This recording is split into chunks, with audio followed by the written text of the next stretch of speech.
they actually got that green light for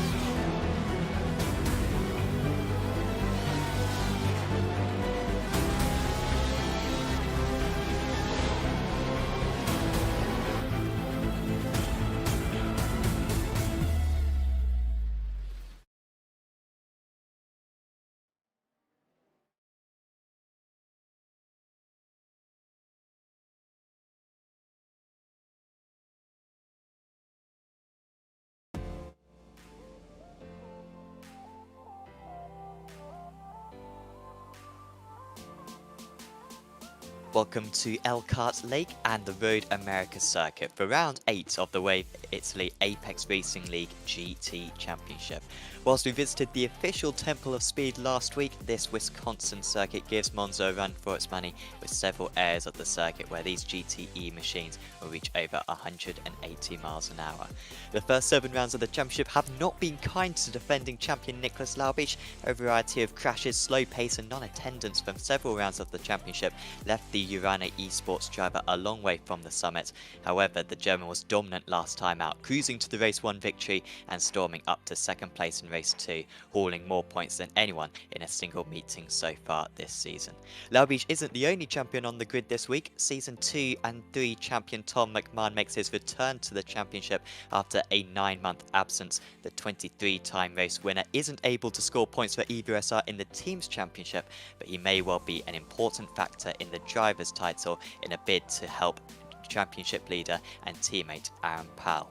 My name is Sam Fitzpatrick. Dane Baird joins me in the commentary box. Mark Tranter and Sam Kumo are working in the background to deliver this awesome broadcast on Apex Racing TV, and a huge thanks as well to Andy Taylor, Christian Steenberg and Colin Weatherholt for producing our stunning graphics and video content for this series. Also thanks to Wave Italy, the title sponsor for the Apex Racing League GT Championship, for supporting the series and offering some super prizes for the top runners in the Pro and AM Drivers Championships. Wave Italy aims to offer the best experience in driver simulation by conveying the thrill of a real race to casual racers and professionals of sim racing. They offer extremely realistic peripherals that can be used for private events and personal use, and their driver tuition based in Verona, Italy is a fantastic way to improve your sim racing performance. So Dane, we've got this round 8 of the season almost underway. Interesting or fantastic to see Tom Mcmahon back in the championship, the 2-time champion, the most winningest driver in series history. Do you think it's realistic that he could come back to the championship and win on his return? Well, I'm not sure. We haven't really seen much of him recently on the iRacing service, so I'm not too sure what his pace is like once again here at Road America. The other drivers have always been racing. They've been racing basically on it for 7-8 weeks now in a row on this series, so they will have a bit more form, I would imagine, heading into this round. But obviously McMahon, absolute legend in Apex Racing League GT, and sure he'll have a good showing here today. Well, let's take a look at the track then. Turn 1, fairly large radius on this one, but still one of the most major overtaking opportunities on the circuit, especially in the opening couple of laps. Hopefully we don't get a pile up in the first lap. Turn 2 next, which isn't even a corner, and then onto the braking zone of turn 3. It's crucial to get this one right, so as to get the best run possible onto the back straight.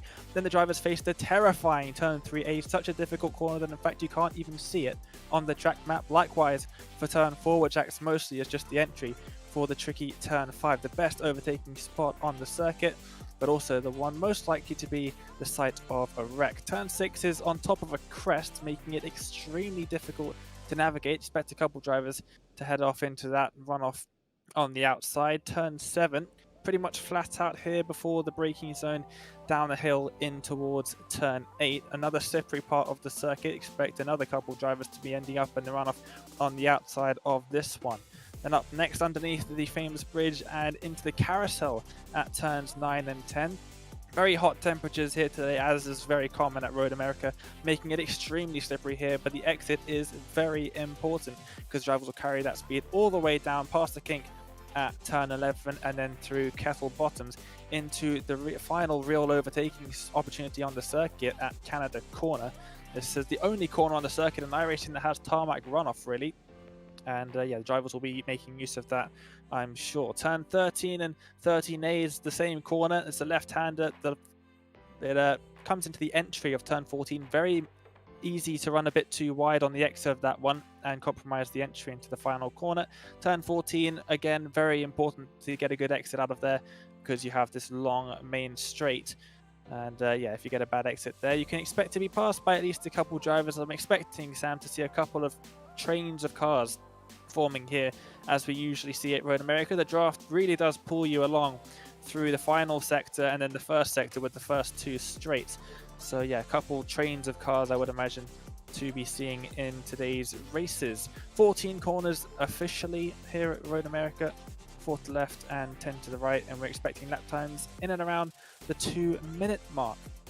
Sam, we've got all 5 GT cars represented out on track today as always, but it seems we might not have a Corvette Cup here today, as we've seen in basically every other round this season, because according to some of the drivers, they think the Porsche might be about on pace with the Corvette this week.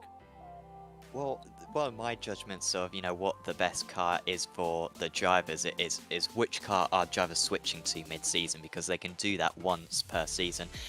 It does yield a point penalty, but some drivers do it, especially if they're out of championship contention.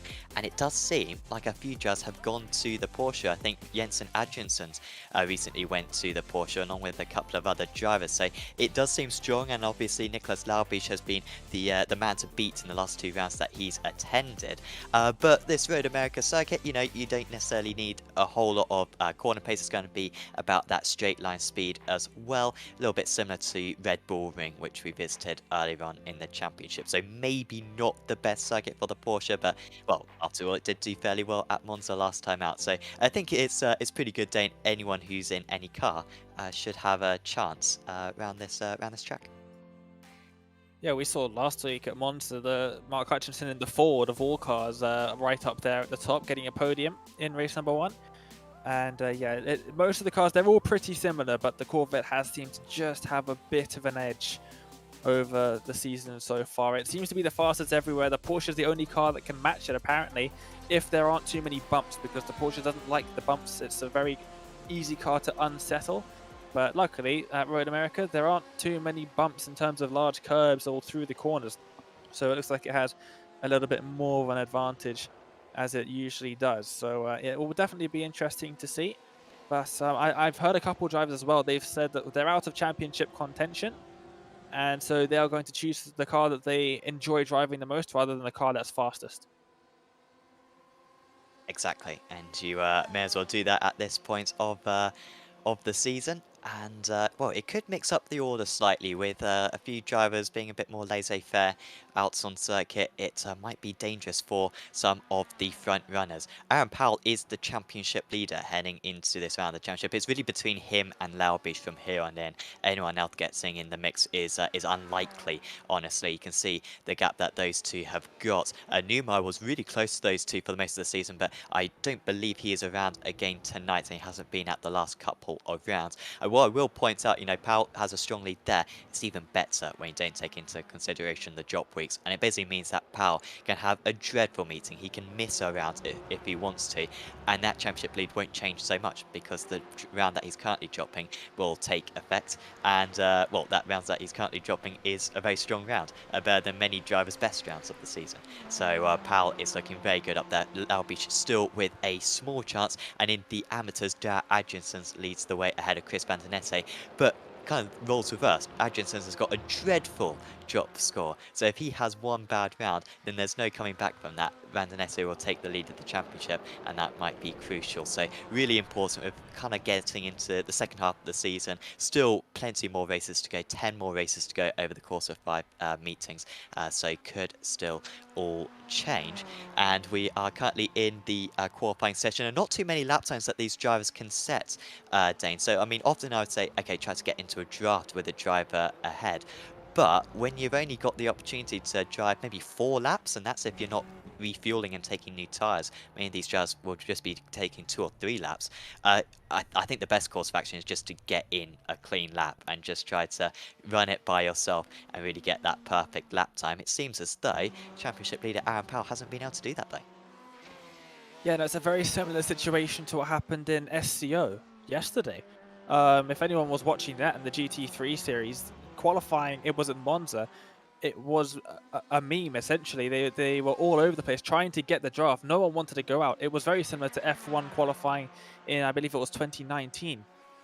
Nobody wanted to go out, and in the end, they all compromised each other and got terrible laps. I think it was one car that went out completely alone, ended up jumping a lot of drivers. So it is definitely beneficial to get draft, but if it's at the cost of actually having clear air to drive in, it can be very distracting to have a car right in front of you.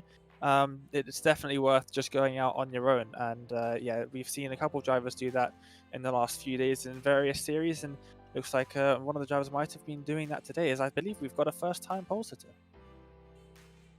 Well, I think Gartson nearly took pole, but he just missed out. Nicholas Laubich was able to edge him out for another pole, but I think you're right. I think Laubich took that in the last 30 seconds, minute or so.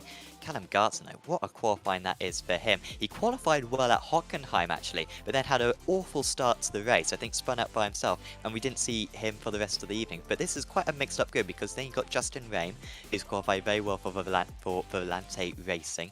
Tom Mcmahon lines up in 4th place in his return to the series. Remember, the 2-time champion. Then it's James Crouch, Danny Lee, Matt Chambers, Jensen Adriansons with a strong qualifying, and Aaron Powell, championship leader, 1.1 seconds off pole. But he is so good at recovering meetings. Remember, he won last time out in race 2 at Monza after a dreadful race 1. So Aaron knows how to get points out of a meeting anywhere, even when he starts in that low down on the order. Drew Becker continuing his great form, amateur pole position for him. Then it's Mark Hutchinson, who got a couple of podiums last time out, and Dean Powell rounds out the top 12. Watch out for Dean, could be very quick. Behind that, it's Steve Burke with a strong qualifying. Burke sometimes struggles in quali, but he's ahead of his teammates. Then it's Tom Brown, Chris Prescott, Tom Collins, Chris Van der Nesse, runner-up in the amateur championship at the moment.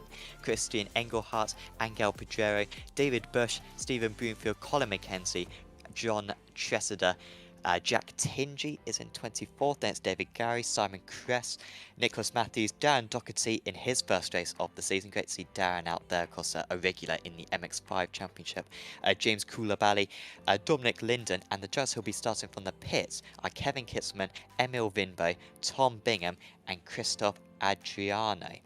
Now, I'm just looking down the order at the moment here, Dane, and I don't see Dara Adriansons, which could have huge connotations for the Amateur Championship, because Dara came into this round the Championship leader in the Amateurs, but if he's not around tonight, his job score's so bad, he's going to be a long way off Chris Van der Nesse, should Van der Nesse have a good round. So this could be quite an important race in that fight. Yeah, it definitely will be. It's not every day you see this sort of thing happening, but yeah, he has the championship lead, but of course with the drop scores, he's probably going to lose it tonight, depending on what Chris can do. So yeah, it's definitely going to be an interesting battle at the top of the AM Championship. It always is. The AMs always give us a fantastic showing. So it's definitely going to be an interesting thing. And also very odd to look at is the 4 Evo SR cars that are just sort of lining up in a row on the what is going to be the inside lane at the start of the race. So I wonder if they're going to be trying to work together to make up some positions at the start. They are starting, I believe, from 5th and then every odd number down to 11th. So it's a bit of an odd sight to see all of them lined up in a row like that. But yeah, it should be a very interesting start. And Porsches up at the front, 1, 2, 3, 4. And then you see your first Corvette. So it looks like the drivers were right. The Porsche does have a slight advantage here. Yeah, that does seem to be the case. Of course, we have the full formation up here at Road America, which is lovely, and you can see the awesome Mustang pace car leading the cars away. Gartson in second position for this one, Dane. I mean, we kind of have an idea of Justin Rehm. I mean, Rehm is particularly quick tonight, so he might be able to spring a surprise. We know that Mcmahon is competitive, but Gartson, I feel, is a total wild card here because we haven't really seen him in any other championships in Apex Racing TV. And of course, like I said earlier on, he was fast at Hockenheim, but man, he could be dreadful in this race, or he could be a challenger to Laubish. It's very tricky to call. Yeah, it's definitely going to be. It's a wild card, really. We don't really know what everyone's pace is compared to Garth. We haven't seen him all that much. Rem, of course, we have seen in multiple championships, always very quick, as of all of the Volante drivers, really. The team is full of fantastically quick drivers. But yeah, we don't really know too much of the pace of some of those guys up at the front, which will be very interesting to watch because we've got those drivers that most of the other drivers don't know the pace of either. So it's a bit of a weird thing for them as well. They're following a driver that, yes, he's qualified well, but is he going to have the race pace? Are we going to have some problems here? So it's going to be an interesting start to the race. You've got the Corvettes. It's also interesting to say, we've got the Porsches up in front. We don't know what their race pace is going to be like. Are the Corvettes going to have a massive advantage in that regard? So it's definitely going to be something to look out for. Yeah, different setups, I'm sure, being used for the drive. So yeah, there could be quite a difference there. And also a quick word just on the race start here, Dane. You can go before the final corner. You can go basically on the start-finish line. For Laubish, what do you think the wise choice would be here? I would probably leave it as late as possible myself. Obviously not try and get involved with the iRacing green flag and lose all the advantage of starting on pole, but I would leave it as late as possible so you don't get drivers using the slipstream on you. It's a very long straight here. So let's see what he does do because the pace car is about to pull into the pits. Laubish has control of the field. He is leaving it a while here. The driver's just having to wait in behind. Gartson almost completely alongside him at the moment. The green flag is out and we are away racing for 25 minutes of action here at Road America. It wasn't a bad start for Gartson, but he's going to be under pressure from Rehm. Laubish seems to have got away all clean and he can choose who he gives the draft to coming down into turn one. He takes the racing line. Rehm up into second place. We've got a spinner, but Hutchinson dropping down the order at the moment. Gartson trying to hold on to that second place at the moment. Very few changes in the top 10, however. Gartson still trying to fend off Rehm, but I think Rehm, if anything, maybe has the better line, but it was a bit courteous to his main rival there through turn 2, and Gartson was able to retake that place. But Laubish is loving all this fighting behind him. He is storming into the lead. Mcmahon trying to make something happen for himself, but the track is just a bit too narrow heading into turn 3, and he can't make any move form. Danny Lee trying to take advantage actually, and getting past James Crouch there with a good move. But Gartson, after all of that defending, does keep second place, but he's already dropped 1.5 seconds off the race leader. Yeah, and Gartson's got back past Rehm as well, so Rehm drops back down to third after an initially good start. There goes Lee off the circuit. Crouch is going to get past Chambers will as well, and Adrianson's just about not close enough, but that's a mistake from Lee. It's going to cost him 2 positions, and he's dropped back 1 further from where he started. A couple of the Evo SR cars doing pretty well up there. Mcmahon, Crouch and Chambers, they're doing a fantastic job up there, keeping their positions, and really unfortunate for Mark Hutchinson, who somehow has ended up on the outside of turn number 1 in the barriers, the only Ford in the series, I believe. And into the wall, huge hit there. And that's going to be other cars involved. Oh, who else got involved? So Brown crashed, I know that. And I think everyone avoided him. That's crazy. One person hit the wall avoiding, but I don't think anyone actually hit him. So that's incredible. Yeah, flashbacks to AMF a few months back when yes.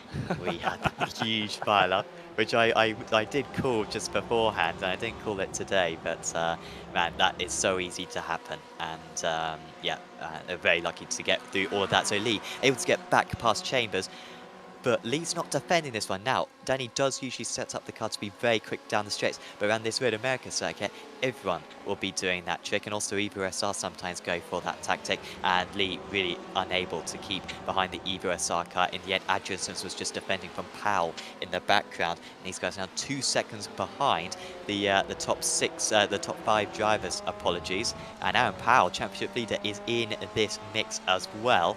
Needs to beat the amateurs if he can, because it's overall position that you get your points for Powell with really good straight line speed here. He's able to storm past the 150 of Hutchinson's, which he'll be delighted with, as his teammate is trying to bend from Danny Lee. Still Lee ran the outside there much earlier on the power, but he's on the grass slightly, and that's compromised his exit. Lee having to hang it around the outside. This should be advantage to the Pineapple Grips driver from here on in, and it's a very tricky corner to go side by side. Powell trying to take advantage, and I think he's going to be able to slot in behind his teammate, move ahead of Danny Lee, and that's a couple of very successful corners there for the American. Oh yeah, the teammates working together fantastically well there to get past Lee. Both of them, Chambers basically opening the door up for Powell to send it up the inside into turn 8. So fantastic stuff from the teammates, and now we're heading out of the carousel. I think we're going to get a replay of Hutchinson and what happened to him at turn number 1. So here we go, on the race start, passing the start finish line. He is on the inside. He tries to move to the outside here, does he? Sort of in the middle, getting it rear-ended from behind. You could just see in the rear view mirror, or the display rather, in the middle of his cockpit there, and someone in a Porsche, I believe, slammed into the back of him. He was a bit tentative on the brakes, a bit early on the brakes because of the drivers in front of him checking up, and the driver behind him, unfortunately for him, was having none of it and just drove through the back of him. So it was a yellow and black Porsche. It could have been Prescott's, perhaps. One of the, or Burke, one of the Team Lizard cars, anyway. Actually, probably more likely Burke, actually, because I think they were in that proximity at the start. As Becker just defending from Burke there. This is for the amateur race lead. And I mean, Burke, quality driver, super high quality driver. I think 3rd place in the championship, in the amateur championship last season. But he doesn't usually do that well in race 1s. He usually qualifies quite low down behind his teammates and then kind of storms up through the order. And usually has some bad luck as well, judging by this season. But this is one of his most competitive rounds so far, and he's really close to Drew Becker at the moment. Becker, though, not having to defend into this turn 3, as Gartson is defending against from Rain. So the top 5 in the pros is Laubish, Gartson, Rain, Mcmahon and Crouch. They're all kind of in a bunch, albeit have been strung out slightly. Crouch just losing touch with these 3. And then the top 5 in the amateurs, Becker, Burke, Van der Nesse, Engelhardt and Prescott. Fortunately, all of them on the same piece of circuit. As Becker is going to lose out. Well, in fact, he was trying to pass Adjinson's there, but fortunately doesn't lose out to Burke. But yeah, Garton was quite close to Lauby. She was closing the gap, got the gap down to 1.2 seconds, but all of a sudden a mistake, and the gap's up to 2.2 now. Yep, and Adjinson's now onto the grass on the outside. That's given him a bit of a poor run through the kink, and it looks like they're going to go side by side for the amateur lead now. Burke towards the inside and towards Canada corner. Is he going to be able to get there before the braking zone? No, he's not, and almost contact there as Becker runs completely wide and Burke follows him. Both of the AM leaders off into the gravel, and I think Becker might have even hit the wall on the outside, and Chris Van der Nesse inherits the lead. Wow, well, he's going to become the amateur championship leader after this round, Van der Nesse. He did not qualify particularly strongly, but as he always does, is so good in racecraft. Van der Nesse, a bit of a joke has been formed that, you know, he's always defending constantly. But you know, in this race 1 at least, he's been the one on the attack. He's up 7 places, is the Dutch driver. Absolutely super drive from him. Becker into the pits, and that's a huge shame for Becker because he will not get within the reverse grid, which I believe for this round is 14 cars, and so the Charles want to get within that, and Becker would have had a good chance of getting with that himself. Emil Wimbo's taking a very good-looking new cars competition livery there, and he is ahead of Kitzman, and these two started from the pits, hence why they're quite so far down. Yep, and yeah, all of the drivers starting from the pits. A lot of drivers actually had to start from the pits for this round. Quite a few drivers with penalties, as yeah, there's a couple of drivers making their way up through the field quite nicely, almost near to the top 20. They're actually only a couple seconds behind the rest of the top 20. As I say that, Wimbo makes his way up into the top 20. So we're doing a good job there for him. He's got Mackenzie in sights now, as we cast our eyes forward to a couple of the amateur drivers just behind Broomfield and Bush. A couple of pros straggling behind a little bit. But Chester there leading from Burke and Gary. So Burke managed to make his way up back onto the circuit.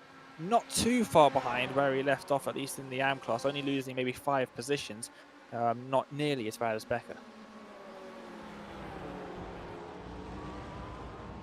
To see Matt Chambers tried to fight here with Danny Lee, and he is holding on against Lee, who I think is quick, but again, Lee's racecraft this season, I wouldn't say it's necessarily poor, and I mean, he's pulled off a couple of super dummies, particularly one at Hockenheim, which he pulled off on Hutchinson.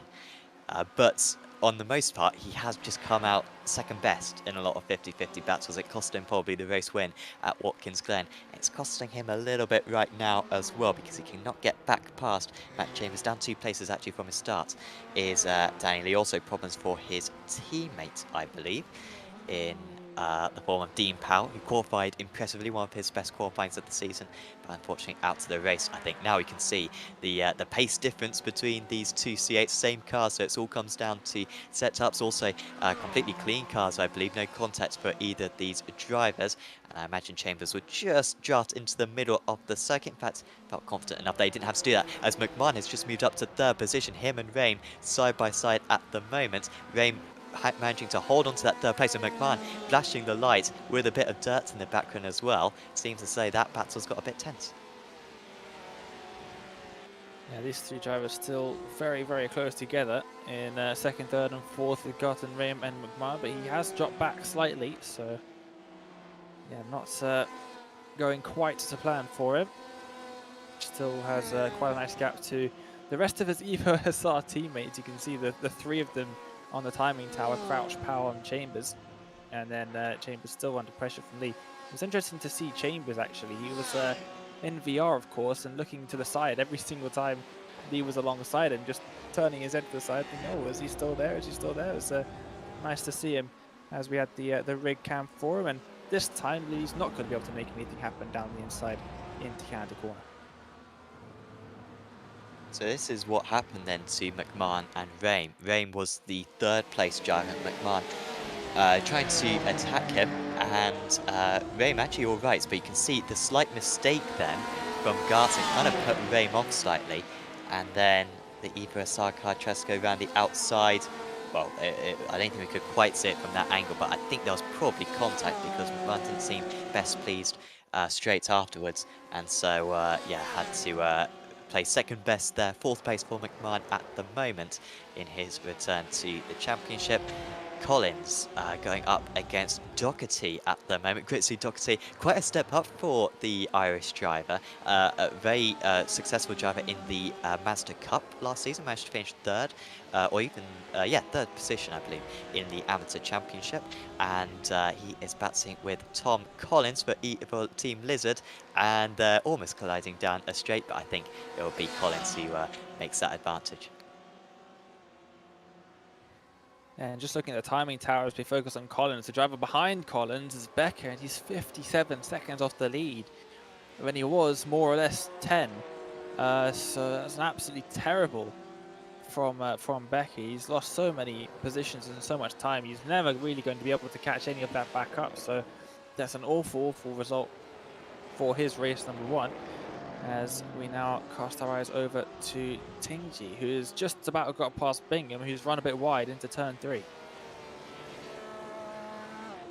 Yeah, Bingham, I don't think Bingham's had any massive... Oh, apologies, Bingham started from the pits.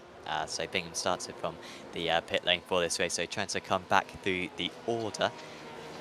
And sometimes the BMWs can be pretty quick down the straight. As Chambers against Lee, this is a battle that we've become very accustomed to, and this is almost a carbon copy.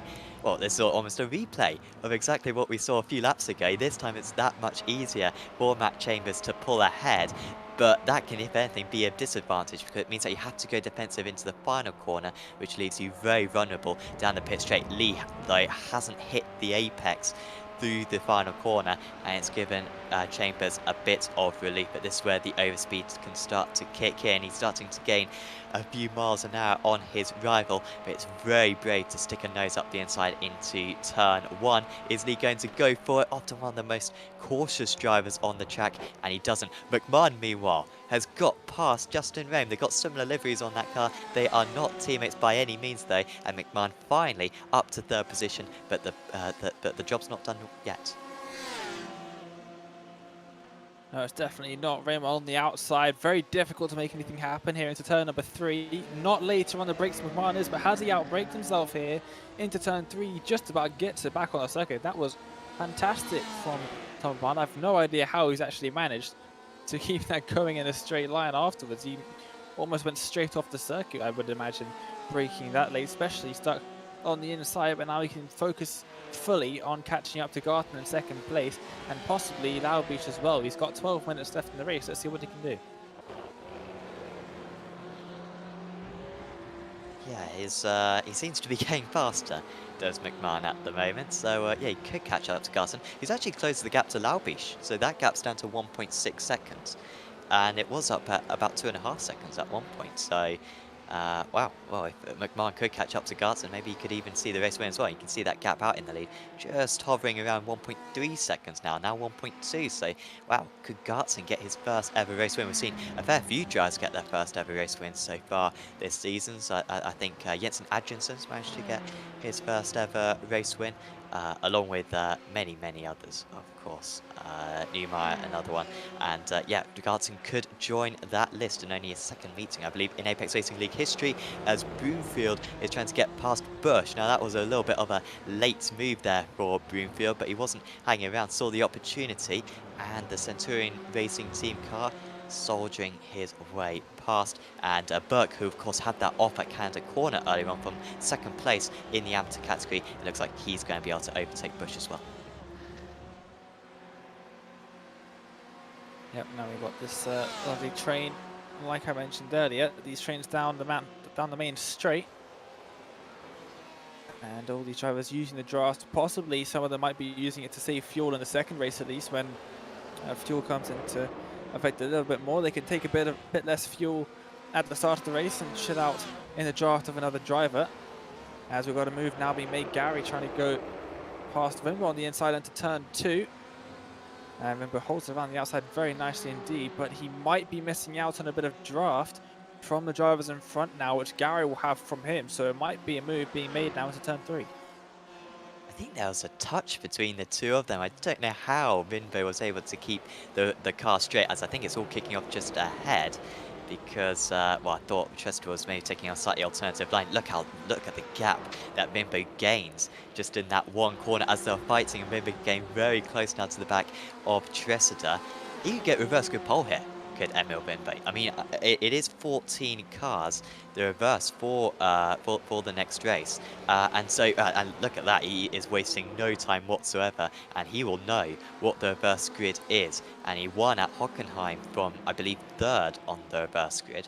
And so this could be danger for him again. Just though doing a good job at defending, covering off that big lunge just previously. And now they're heading side by side into the kink. This is super dangerous stuff. Chester backs out of it slightly, and Bimbo storms through into 16th. And he's just got a couple more places to gain to get that reverse grid pole. Just trying to make damage limitation at the moment, covering off from every side of the circuit at the moment. And he's done an alright job of that, because Kitzelman makes a mistake and Gary will be the next driver to battle him. Meanwhile, Chambers has dropped down to 9th position. He's dropped behind Lee and Adjinsons. It's taken a fair while, but Chambers trying to recover at least one of those places. Yep, and Lee trying to extend his advantage over him. It's up to a 2nd now, and it's also seems to be a little bit close for the amateur lead as well. Prescott and Van den Esse very close indeed. You can see there the gap on track is 5/10 of a second, half a second. But we've seen Chris really have some fantastic racing in pretty much every single round we've seen. We've joked about it before, Sam. Almost every single round we spent probably about 10 minutes of the broadcast just watching Chris go around the circuit. At Silverstone, I think it was probably 35 of the 40-minute race there that we were watching, because he was having the battle with the Evo SR cars in that one.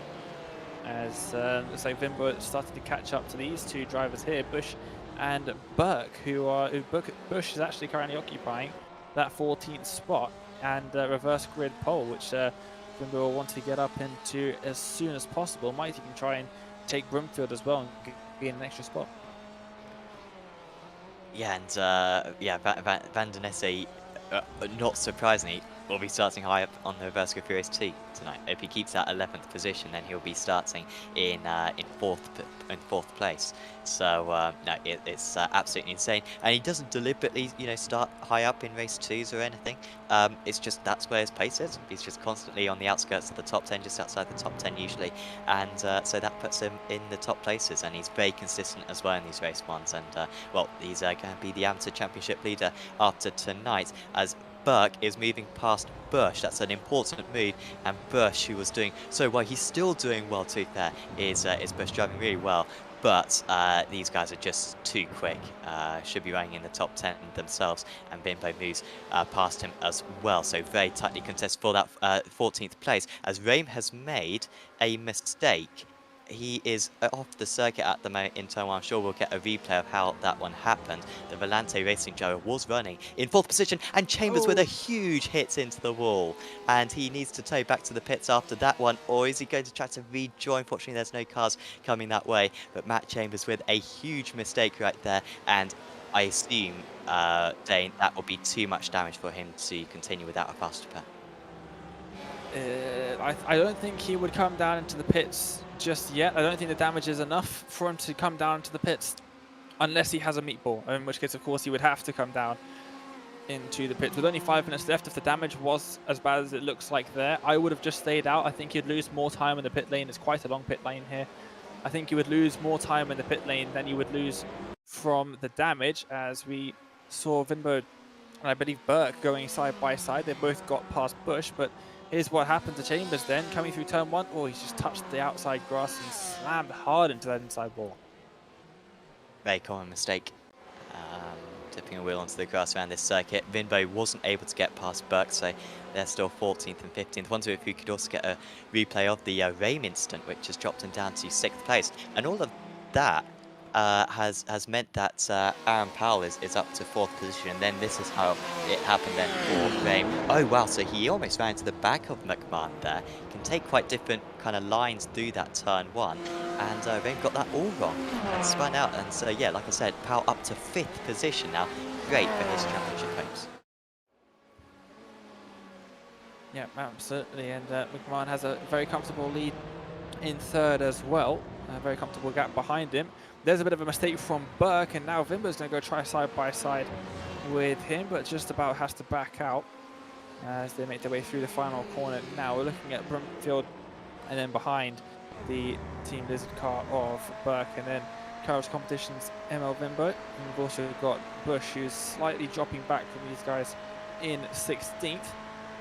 That's yeah, a massive train of cars here. A couple of gaps in between, but mostly drivers running very close together indeed. Is Burke going to try and have a look at Broomfield into turn 1? He's got awfully close, but I think he's just about not close enough to try and make something happen. However, into turn 3, this is going to get very interesting indeed very quickly. Oh, Rame's made another mistake then. He's seemingly made contact with Danny Lee. And we'll get a replay of that in just a moment, trying to rejoin this. Like, he wants to be within the reverse grid if he possibly can, but we can see how this one concludes with the Centurion car of Broomfield defending on the inside. Bimbo runs wide, and he needs to make sure he doesn't pick up any damage. Carried immense speed there despite the off, but he might lose out of position, and he's dipped a wheel onto the grass. Bimbo sliding away, and his chances of a reverse grid pole sliding away as well. Broomfield then staying in 14th place, so I think Burke was able to get past there, but Broomfield crucially staying in 14th, and now he's got Tressida behind him. Bush loses another place, but Vimbo will be kicking himself for that one. He was on target to get that reverse grid pole, but just a tiny mistake there. Yep, so just a bit running a bit too deep, trying to carry speed. Oh, and here's a replay of what happened there, and Rem shutting the door on Danny Lee, it looks like, and then yeah, just really turning himself. I'm not too sure if the door's already being closed by the time Lee went through, but the door was being closed at some point, and yeah, Lee stuck it up the inside regardless. Rem just sort of gets turned around the front of Lee's car and into the wall there. That's very unfortunate stuff heading into turn 3. Oh, Gary's just had a crash as we see Bush make a little bit of contact with Kitzman. Is Kitzman, well, he lost a lot of time there running wide. I think maybe getting a slide. But yeah, Gary just hit the wall coming out of kind of the corner. Everything going on in this race. Well, it's only a 25-minute race, but the lead is fairly closely contested. Every place in the top 10 is contested. The amateur lead is close, and that reverse grid position, reverse grid pole is close as well. And John Tressida, who looked to be going down the order earlier on, he has got a chance of reverse grid pole. This would be one of Tressida's best race 1 performances of the season, in fact. And he is right on the tail of seemingly a damaged Ferrari. And this is absolutely vital. And good news for them, they've got Bush and Kitzman behind them, which I don't think, Dane, will be too much of a threat in these closing stages. Yeah, probably not. And it looks like Rain might be off the circuit. No, never mind. He's very much on the circuit. Is a little bit wide. And goes Tressida there and drops back a bit. I think they'll have one more lap to go after this one that they're currently on. But Brumfield looking very nicely indeed in that 14th spot. That reverse grid pole looks like we'll be seeing the Centurion Racing team driver in the Ferrari up right at the front of that grid in race number 2. As Becker trying to make his way up through the field. Of course, he went off at Canada corner. They're almost going 3 wide towards turn number 3, and he's on the inside line with Kress going around the outside, carrying more speed off the corner, and now into turn number 6. They go side by side. Becker still on the inside. Gartson's in the pit lane, or has he spun?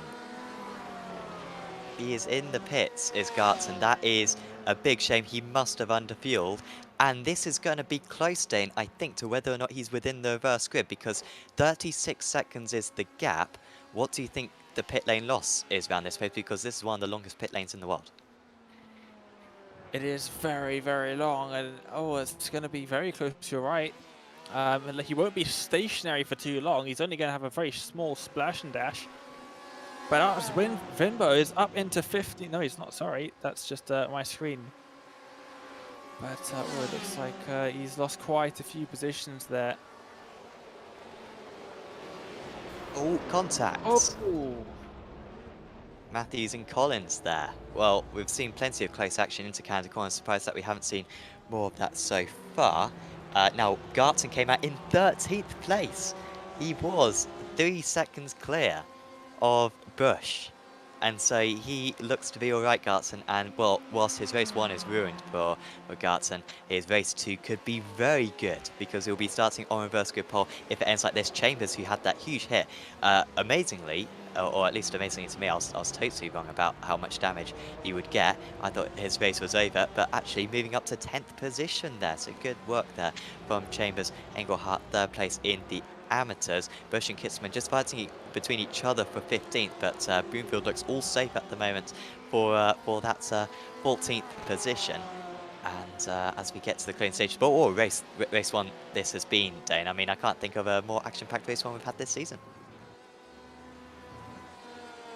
Yeah, no, plenty of action here so far. And in the background of a shot that I was just looking at, it looks like Vimbo's had a bit of a spin and off the circuit, possibly into the wall out of turn 8. So that might be the end of Vimbo's race. He already wasn't going to get onto the reverse grid, so that's just taken a bad race from him, really, and made it just that little bit worse. He will get to start race 2, I believe. He didn't.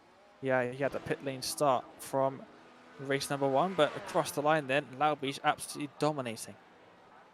Yeah, 4 seconds clear, I think, of the returning Tom Mcmahon. Crouch finishing 3rd place, and Powell, after all of that, I mean, he didn't do a lot of overtaking himself, but he comes home in 4th position, the championship leader, after another poor qualifying. But that is a good haul of points. He does lose many points, of course, to Laubich, who won the race, but that is still good news for him, as we see the drivers race to the line. Top of the amateurs was Chris Prescott. Great work there from Prescott. He beat Van den Nesse, I think by 0.2 of a second, at least, is what I'm seeing on the time screen.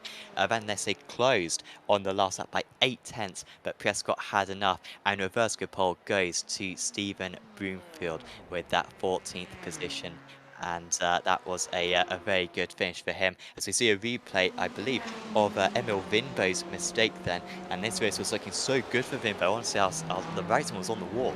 Wanted to take reverse grip pole, I think would have had the pace as well to win race 2 at the circuit. They actually made his debut in this series back at season 1, I believe, of the Apex Racing League GT Championship, but another mistake for him, another making contact with the grass and then spinning into the wall.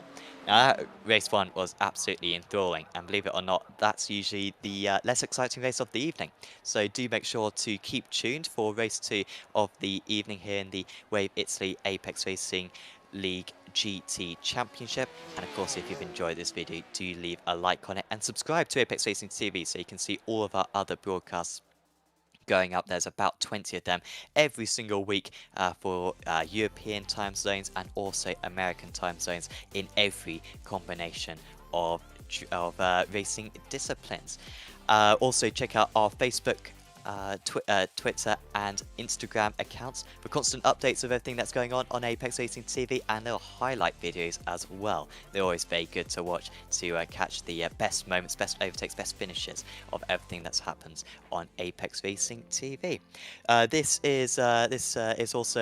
broadcast and championship is also sponsored by Apex Racing Academy, and we're going to show you a little bit of a trailer to show you the services that Apex Racing Academy provide, but we'll be back with you in just a moment here in the Wave Italy Apex Racing League GT Championship.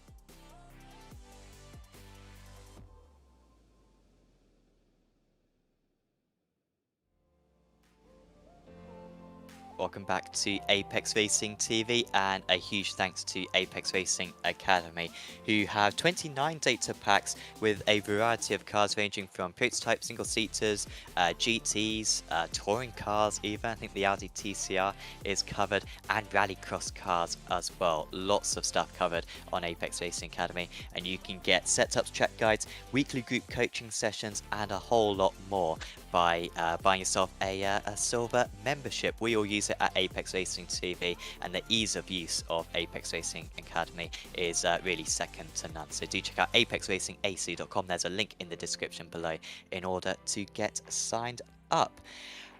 We should be able to bring you through your race 1 results then for this first race of the evening, and it was a fantastic result for Nicholas Dalbeach. Another race win for him.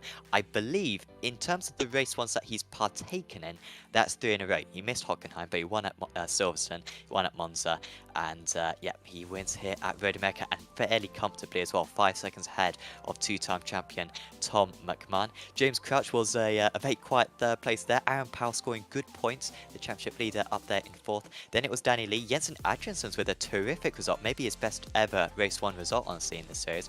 Justin Rainey had a couple of issues, but still finished a strong 7th. Then it was Chris Prescott who was top of the amateur drivers, just edging out by 0.2 of a second Chris Van Der Nesse for that win. Matthew Chambers crashed but ended up in 10th still. Christian Engelhardt, under the radar, pulled off a fantastic drive, up 7 places to 11th.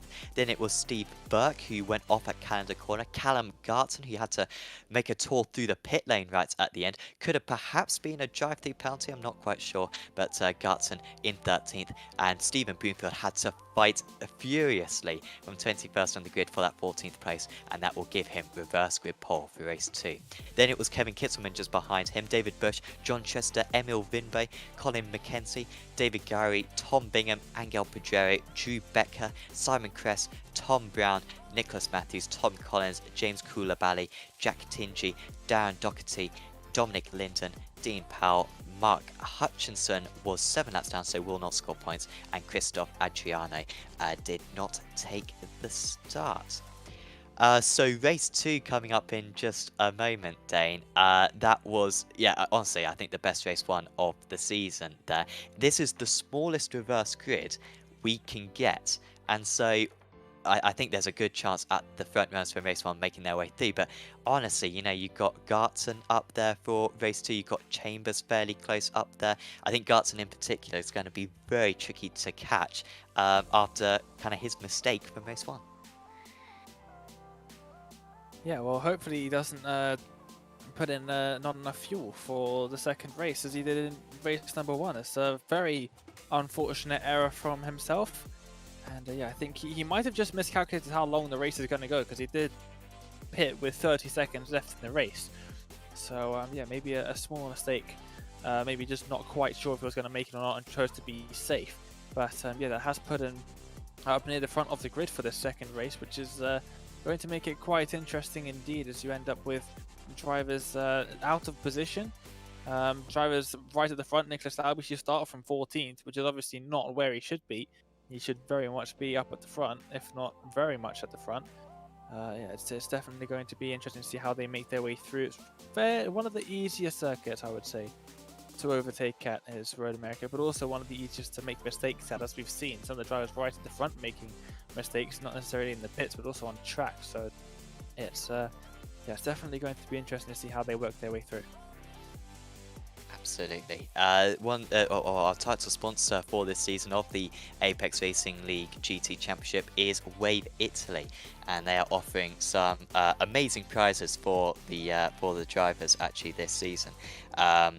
For this championship, providing the Pro Driver Champion with a choice of Wave Impetus Imola or Wave Impetus Monza sim pedals in a colour of the driver's choice, and the Amateur Driver Champion gets a half day of coaching at the Wave Italy Professional Training Centre in Verona, which is an incredible prize. And if you visit waveitaly.com, then you can see their driver simulation setup, and it's really cool, and it's really like nothing else honestly in the world from what I've seen, because you've got 2 rigs. You've got a professional driver who will basically race against you, and that's basically to simulate, you know, race starts and that kind of race combat, which often isn't really covered in driver tuition.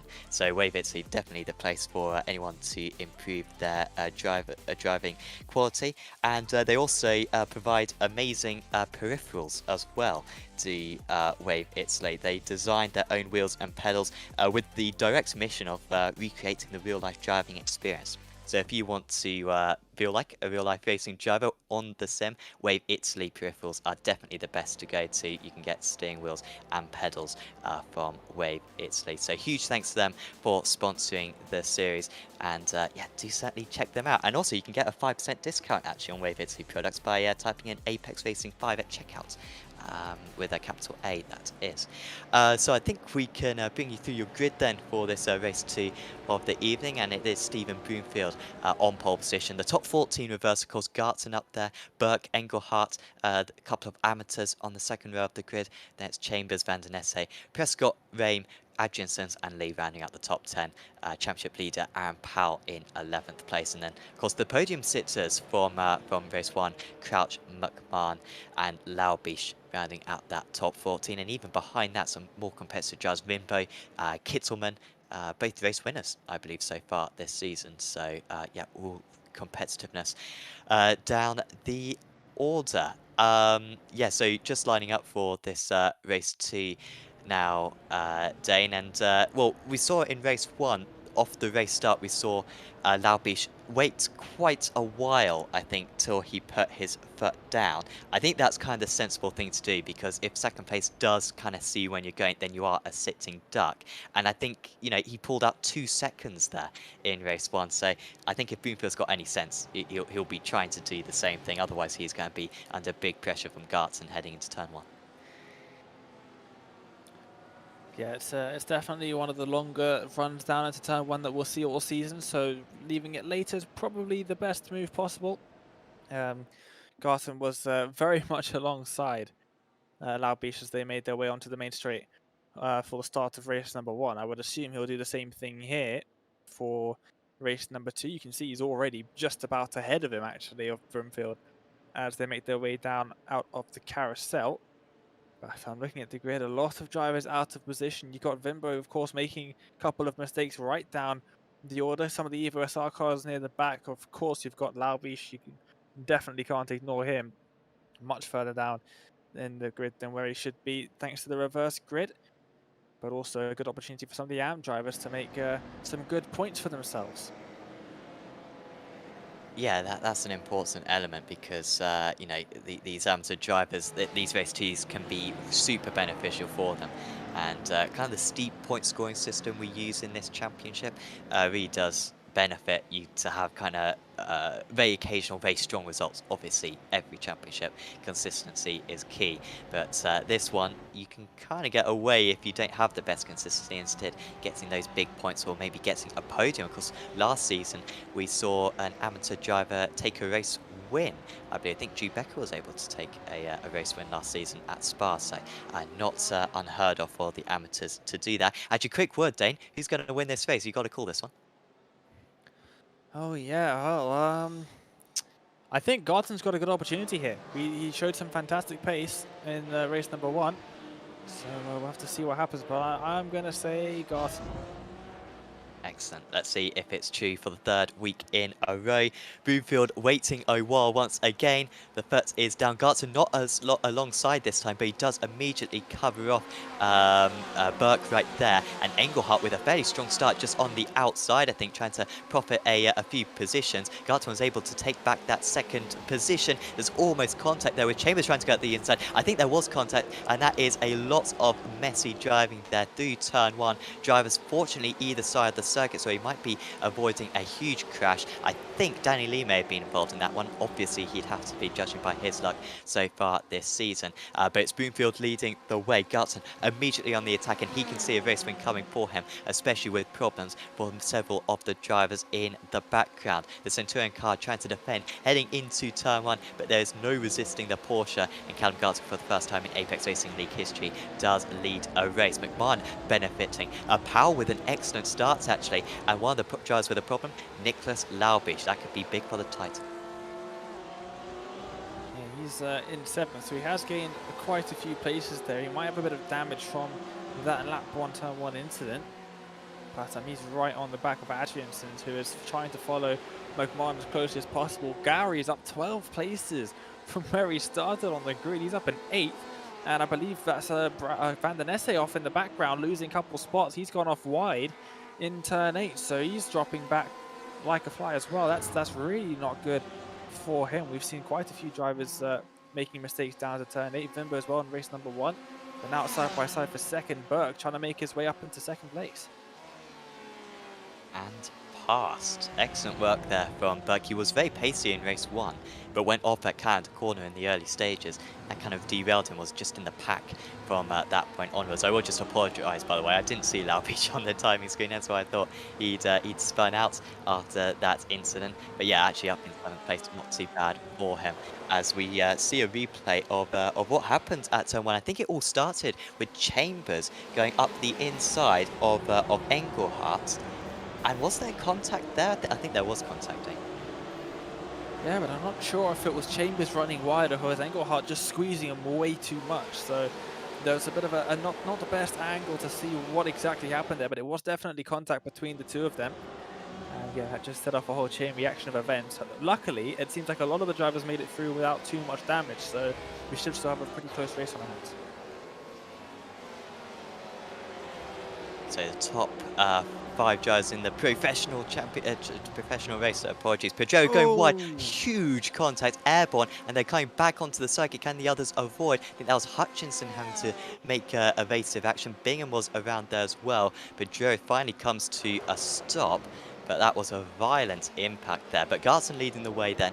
Burke, Powell, Broomfield and Mcmahon, the top 5 in the overall standings. Of course, Laubish in the top 5 in the professional, and then in the AMS, Burke with a huge gap, with Engelhardt having a poor start and a couple of the other top running amateur drivers having a poor start. Burke is up front there, Gary in 2nd position, and then behind that is, apologies, yeah, Burke, and then Gary, Prescott, and Chester rounding out those top 4. And looks like Bush might have just dropped back for a second. He's in 10th at the moment, closely followed by Prescott. So there's having a battle in race 1, I believe. But yeah, Prescott down 4 positions from where he started, not having the best opening couple of laps. And these two trying to catch up to Kittelman, but they also have to watch out behind 2 Evo SR cars. Chester up 5 places, he's in 12th at the moment, and then Crouch in 13th, he's down 1. Both of those pretty quick indeed. So yeah, these two have to watch out because those two will definitely be coming at them in not too many laps time. Looking at Laubish and Mcmahon ahead, it doesn't look like they're catching at much of a pace. Garton set the fastest lap of the race so far, and Laubish and Mcmahon not able to gain anything on him as Gary's round the outside trying to defend from Kittelman, it seems. He's doing an excellent job of it. Because he's carrying an immense amount of speed despite being, yeah, totally offline there. As Powell has moved past Burke, and that's kind of expected.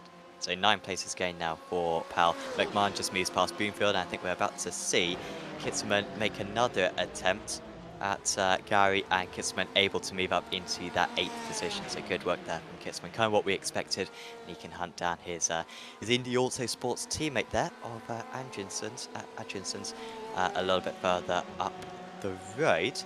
Not sure if we touched on it, but Van den Nesse with a dreadful start, down 11 places from his race start. So yeah, part of the reason why Burke has got quite a comfortable lead at the front of that one.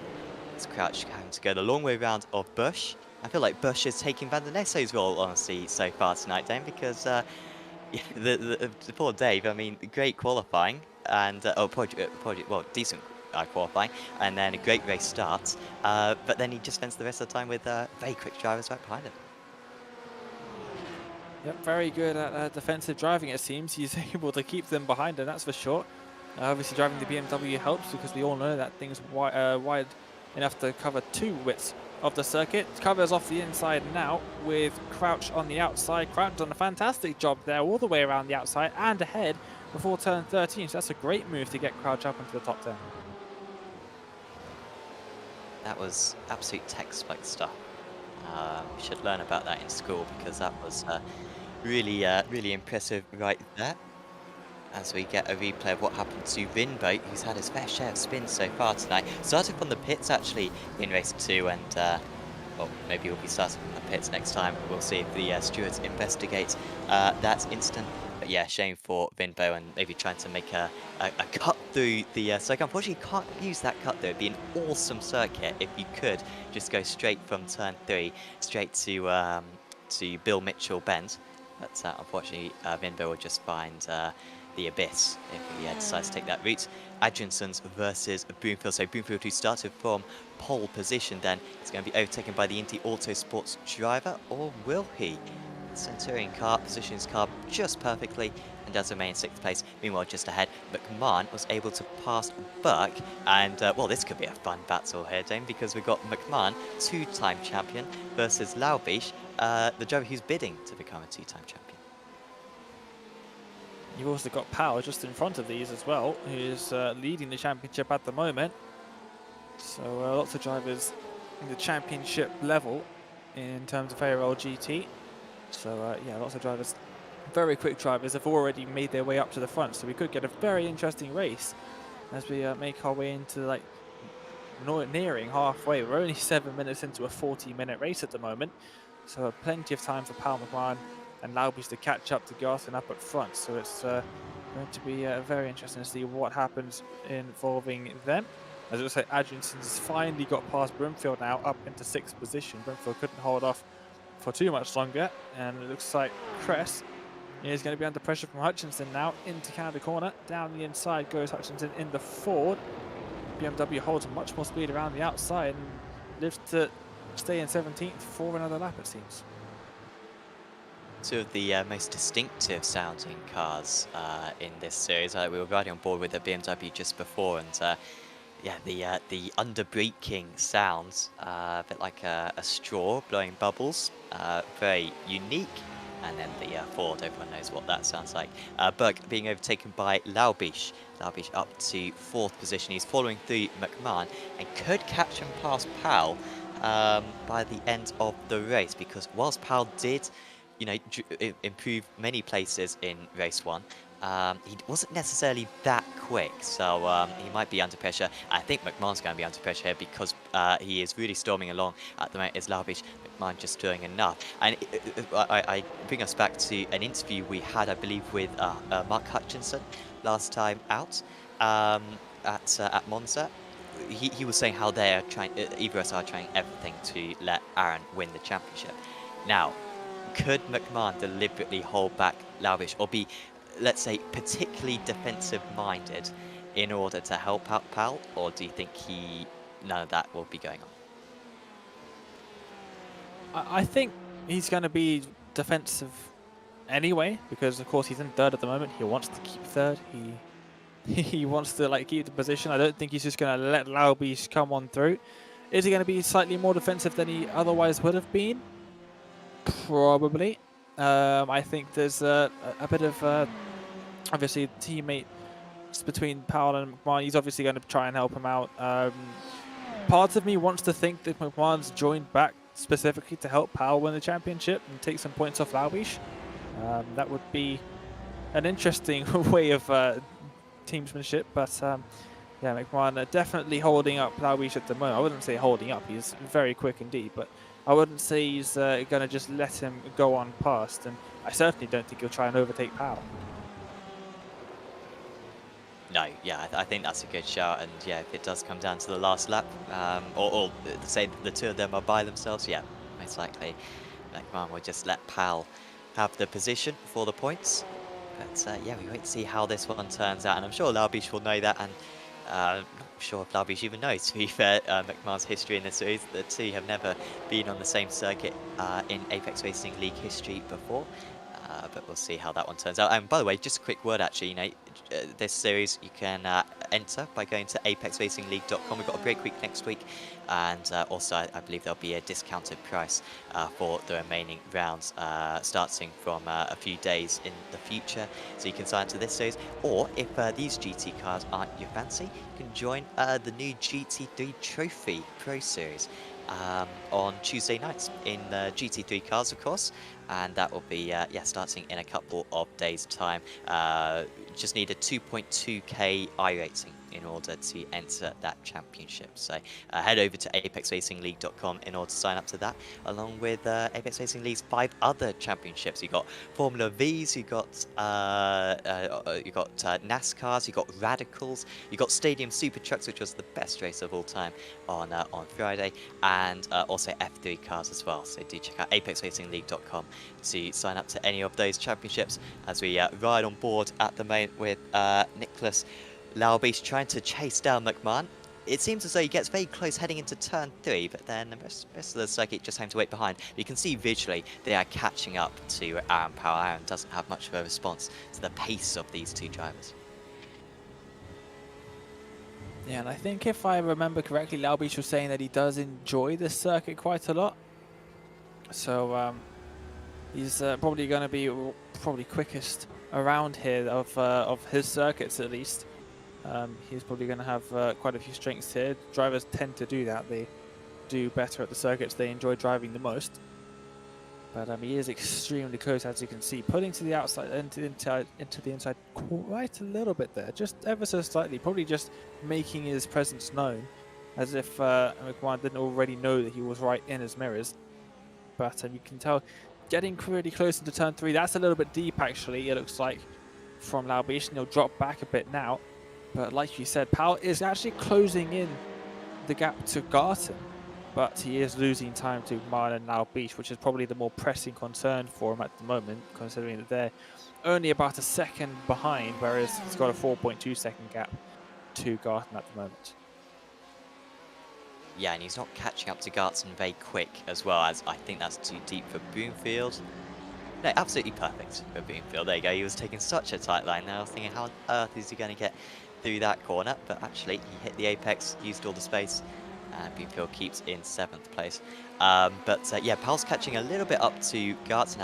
I wonder if maybe Pal will help out Gartson here. Obviously not deliberately. They have no affiliation to one another. But he might just hold up Mcmahon, or maybe not Mcmahon, but Laubish enough to just keep Gartson safe, because this is an extended race 2 of the evening, 40 minutes compared to the 25 minutes. And to be fair, Gartson was even matched with Laubish in race 1, but you don't know how much Laubish was pushing. We know that Gartson was pushing like mad, as you would do in 2nd place. There's a chance that maybe Laubish had more under his sleeve. So yeah, we'll see how that one goes. But yeah, Pal could be important factor in that one, as still Broomfield is defending, and when you're defending that hard with 26 minutes of the race to go, it's not a fantastic sign.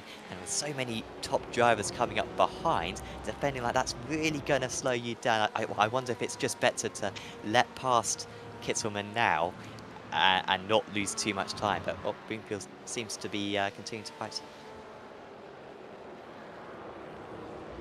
Yeah, he definitely is, and losing time to the drivers in front. Of course, he does want to keep on to as many positions as possible, but yeah, wearing out the tyres is probably going to be huge here in this 2nd race. You've got track temperature 40 degrees Celsius. That's incredibly hot, and it's going to cause havoc for some of the drivers, especially in the later stages of the race. So whilst he might be keeping drivers behind him at the moment, I don't know if his tyres are going to hold on to the end of the race at any sort of considerable grip level. He's going to have an absolute handful of Ferrari 488 by the end of this race if he carries on like this. And it seems like his defense, at least against Crouch, is coming to an end. Interestingly, not defending much against Crouch. Maybe he thinks he can keep Kittelman behind, but he can't keep Crouch behind. Not quite sure, or maybe Crouch was just going with so much overspeed that he can cover it off.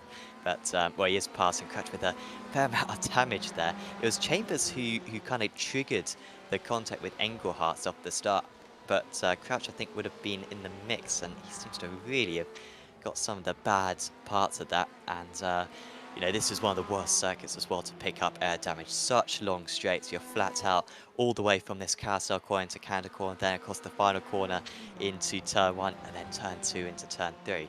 It's yeah, a lot of flat out sections, and yeah, that C8 car will be suffering down straights, but Crouch is storming along. As look at the switchback there from Kitsman, maybe a bit over defensive there from Broomfield. It's kind of tricky to, or always looks aggressive when you're kind of going down a swerving straight, but Broomfield holds on again.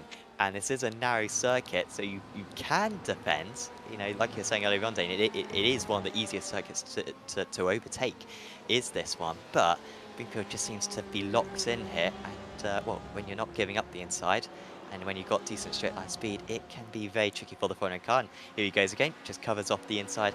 There's very little that the Indy Autosports driver can do. Yeah, it's one of the easiest places to get overtaking opportunities, but then the defending driver is, he's got a lot of tools at his disposal, does Broomfield, and trying to hold it down the inside here. I don't know if he's going to be able to pull that off. He's gained a little bit more speed than I would expect. Kittelman hasn't been able to pull enough in front, and now Broomfield's back up into 8th. Kittelman just can't get the switch back and loses quite a little bit of speed on the exit there. So yeah, not the best move there by Kittelman. Broomfield with pretty good defense once again, and I think he's actually done a fantastic job there, because Kittelman's not even going to be close enough to make him move into the next corner. Yeah, and those guys are over 2 seconds a lap slower than the guys out in the lead. Obviously, that's not all down to the fighting, but I think a good second of that is down to the fighting. So yeah, there is quite the queue forming up behind them. Gartson, meanwhile, starting to lose a bit more time now to Powell, as that graphic demonstrates. 4/10 of a second gain on that last tour round, and that's been fairly consistent over the last couple of laps at least, despite the fact that Gartson's times haven't fallen off too much. You can see he is getting progressively slower, but you know, really that's the tyre set. That's no surprise whatsoever. But Powell is making a bit of an impression. Mcmahon, though, only 0.6 of a second now behind Aaron Powell, so 2nd, 3rd and 4th separated by less than a second. And this is the point in the race normally, Dane, where Powell waves on past Mcmahon to let Mcmahon chase down the race leader and win the race. But with the championship, playing a part as well, with Mcmahon maybe being able to be a bodyguard for Powell. There's an extra kind of factor to consider. I wonder how long Mcmahon can keep Dalbeach behind, because look at that gap. It's maybe a car's length, maybe 2. Barely anything separating the two drivers. He has actually had to go and defend now. They're side by side into turn number 1. Is Dalbeach going to be able to hold it around the outside? No, he's not. And Mcmahon can just about pull a nose in front. Now into turn 2. Running esports driver actually got just about in front, and they're still side by side now. And I think Dalbeach has made this move stick. He's got extra speed heading down in towards turn 3 now. There's been a bit of an incident involving Gowrie further back, but Powell very much under pressure now. Mcmahon's going to have to try something into turn 3 to get that position back. Sends it down the inside into turn 3, and it looks like Dalbeach is going to hold on. But Mcmahon still with the inside line, and he's getting further ahead here. So Dalbeach carried immense speed through turn 2, and he couldn't carry the speed through turn 4, and Mcmahon shuts the door slightly through turn 6 and keeps that 3rd position. Wow, that was getting a bit aggressive by the end of it. I wonder if it's getting a bit personal, and maybe Dalbeach getting a bit frustrated as well, because he could win this race, could Dalbeach. We know how quick he is. He seems to have the pace on Gartson to catch up to him by the end of the race, but that battle alone has just set them back by at least a second. So yeah, big moves being made there, and Mcmahon using all of his experience to hold on to that position. Lee, meanwhile, just moving up a place, as here comes Dalbeach again. Mcmahon, will he just storm it up the inside once again? He drives in very deep. Dalbeach driving this absolutely superbly. His racecraft at Monza was exceptional, and his racecraft so far tonight has been exceptional as well, but he hasn't got the move done yet. He's got to cover off the inside, because Mcmahon will just go for it. Well, actually, he was able to take the racing line, and Mcmahon was able to come back. But this is where now the training car has the opportunity to come back, because for the next 50 seconds you've got about 2 corners, the rest of it all flat out. So if Mcmahon wants to take back that 3rd position, he's got to take it back right now. I don't know if he's close enough. He's only 2 to 3 tenths back, and you can see the gap is a lot larger than it was on the last time bite. And yeah, Dalbeach has the move, I think, very much complete at this point in time. And the best thing that Powell can do now is get a move on, really, and try and get up to Garth and get past Garth and get into the lead of the race, because I think Dalbeach, it's only a matter of time now before he catches up to him, and there's only so much Mcmahon can do. He's done pretty much all he can, really. And yeah, Powell very much under pressure now with 19 minutes left, sorry, in the race. It's I think Dalbeach is definitely going to catch him by the end. It's only a matter of time. Yeah, the resistance might be short from Powell, but yeah, he didn't catch Gartson much on that last lap, so it doesn't seem like he's quite on course at the moment. Could be close though between those top 4 by the end, as Hutchinson moves up to 17th. Good work there from Mark Hutchinson.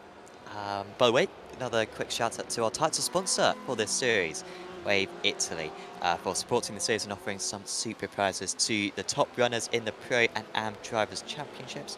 Wave Italy provides some of the most comprehensive driver simulator coaching in the world, along with designing their own wheels and pedals to recreate the real-life driving experience.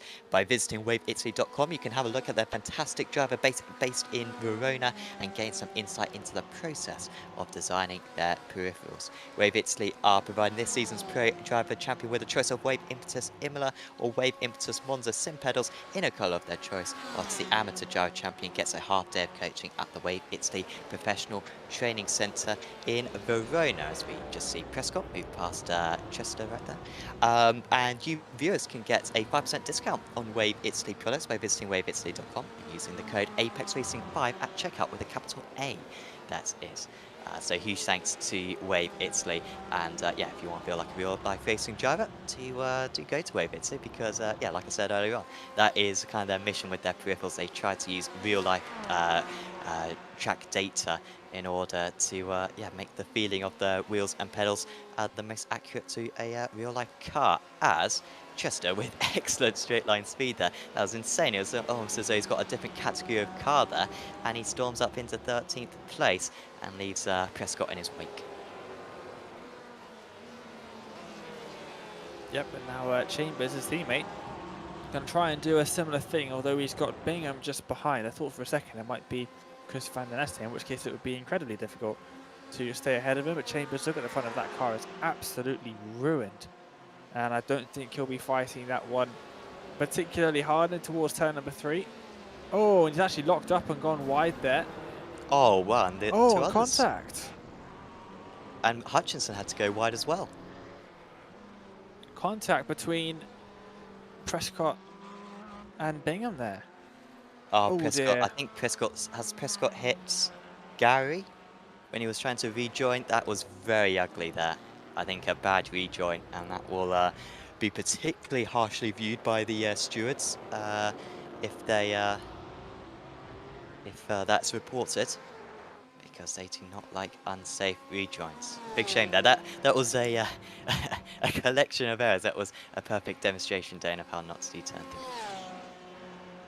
Yeah, absolutely. I did say it's probably one of the most common places you'll find cars wrecking, and that's why it's very easy to snag a break. I'll just send it in a little bit too deep, and yeah, that's normally what comes out of that happening. So very unfortunate for all of those drivers involved in that one. Interestingly, Laubish not closing the gap as much as I would think on Powell. He's gaining slowly, but definitely is gaining. I say slowly, he's actually been just under and then just over half a second a lap, so maybe not quite as slowly as it first seemed. Meanwhile, Powell gaining on the leader is not very much at all. So there you can see it now. He's actually lost time over the last few laps or so compared to Garton. So yeah, really not doing a particularly fantastic job of catching up to Garton. Garton's looking fantastically well at the moment. He's got 15 minutes left. He's got Powell not catching him. He's got Laubish behind Powell, and that's not going to be easy. Mcmahon's behind Laubish and Powell, so he's definitely not going to be challenging Garton for the lead anytime soon. So Laubish and Powell battling each other in a few laps time, you'd imagine. Maybe 1 or 2 laps time if you can get into the draft.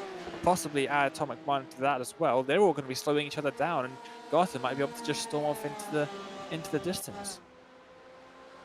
Yeah, I think he'd be. I think he's the big favourite for the race win at the moment, as Bingham moves past Gary. This is. Yeah, Bingham really not on the defence. I think we've seen him defend one time. Oh, maybe he's. Oh, here we go. He's defending against Danny Lee now. But as he always does, very impressively.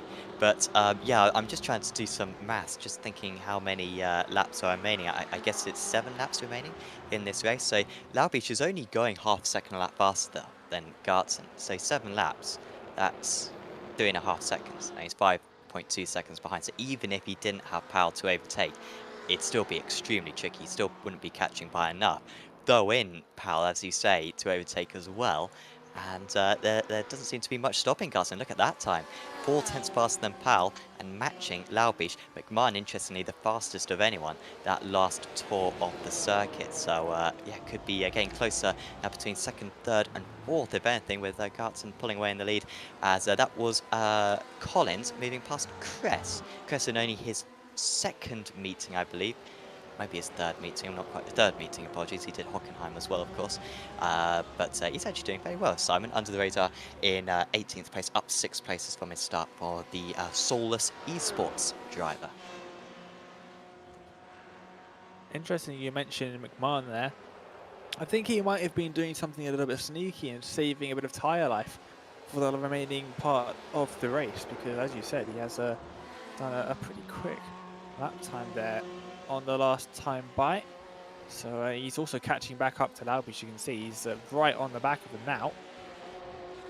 And yeah, that's a little bit interesting there. Maybe he let him pass on purpose. Decided, yeah, I'll just let you pass. You can ruin your tyres trying to catch up to my teammate over there. And I'll chill out in your slipstream, save my tyres, and then take you back near the end of the race. So maybe that's what McMahon has been doing there. That would explain the sudden increase in pace for him. Powell still dropping back from Garton. He's not closing in that gap at all. And Laubish, well, he is closing down the gap to Garton and Powell. So it's looking very close indeed. You can see there, 7/10 of a second separating now. It's looking a lot closer there, but look at Mcmahon all over the back of him. And a reminder of the championship situation at the moment. Powell and Laubish, the two massive favourites for the title. Powell has about 80 points advantage over Nicholas Laubish, albeit he also has the benefit of a very strong drop score as well. So Laubish needs to start chipping away that gap. He managed to take out, I believe, about 20 points in race 1. And at the moment he'd be losing about 5 points in this race 2 would Laubish. So it wouldn't be a particularly big game. We've only got 4 more meetings to go after this one, and once again I cannot stress enough that the importance of that Powell drop score. The fact that he can have a dreadful round and still have a good points score. It means that basically the most amount of points that Laubish can gain in one meeting is about 40 points. So he's got to get that gap below 40 points before the final round. And even then, that would be fairly unlikely for him to win the title. So important that he can try to outscore him wherever he can. As Hutchinson just moving past Bush. Very prolific drive so far for Hutchinson. Shame that there isn't a reverse grid, otherwise he'd be looking very good for the next race. Collins has just had an issue, and that's just ahead of this battle then. With Lee now at the front of it, expect him to start pulling away, and Bingham is in this one as well. May have just seen some gravel marks there. That may have been the issue that Collins had.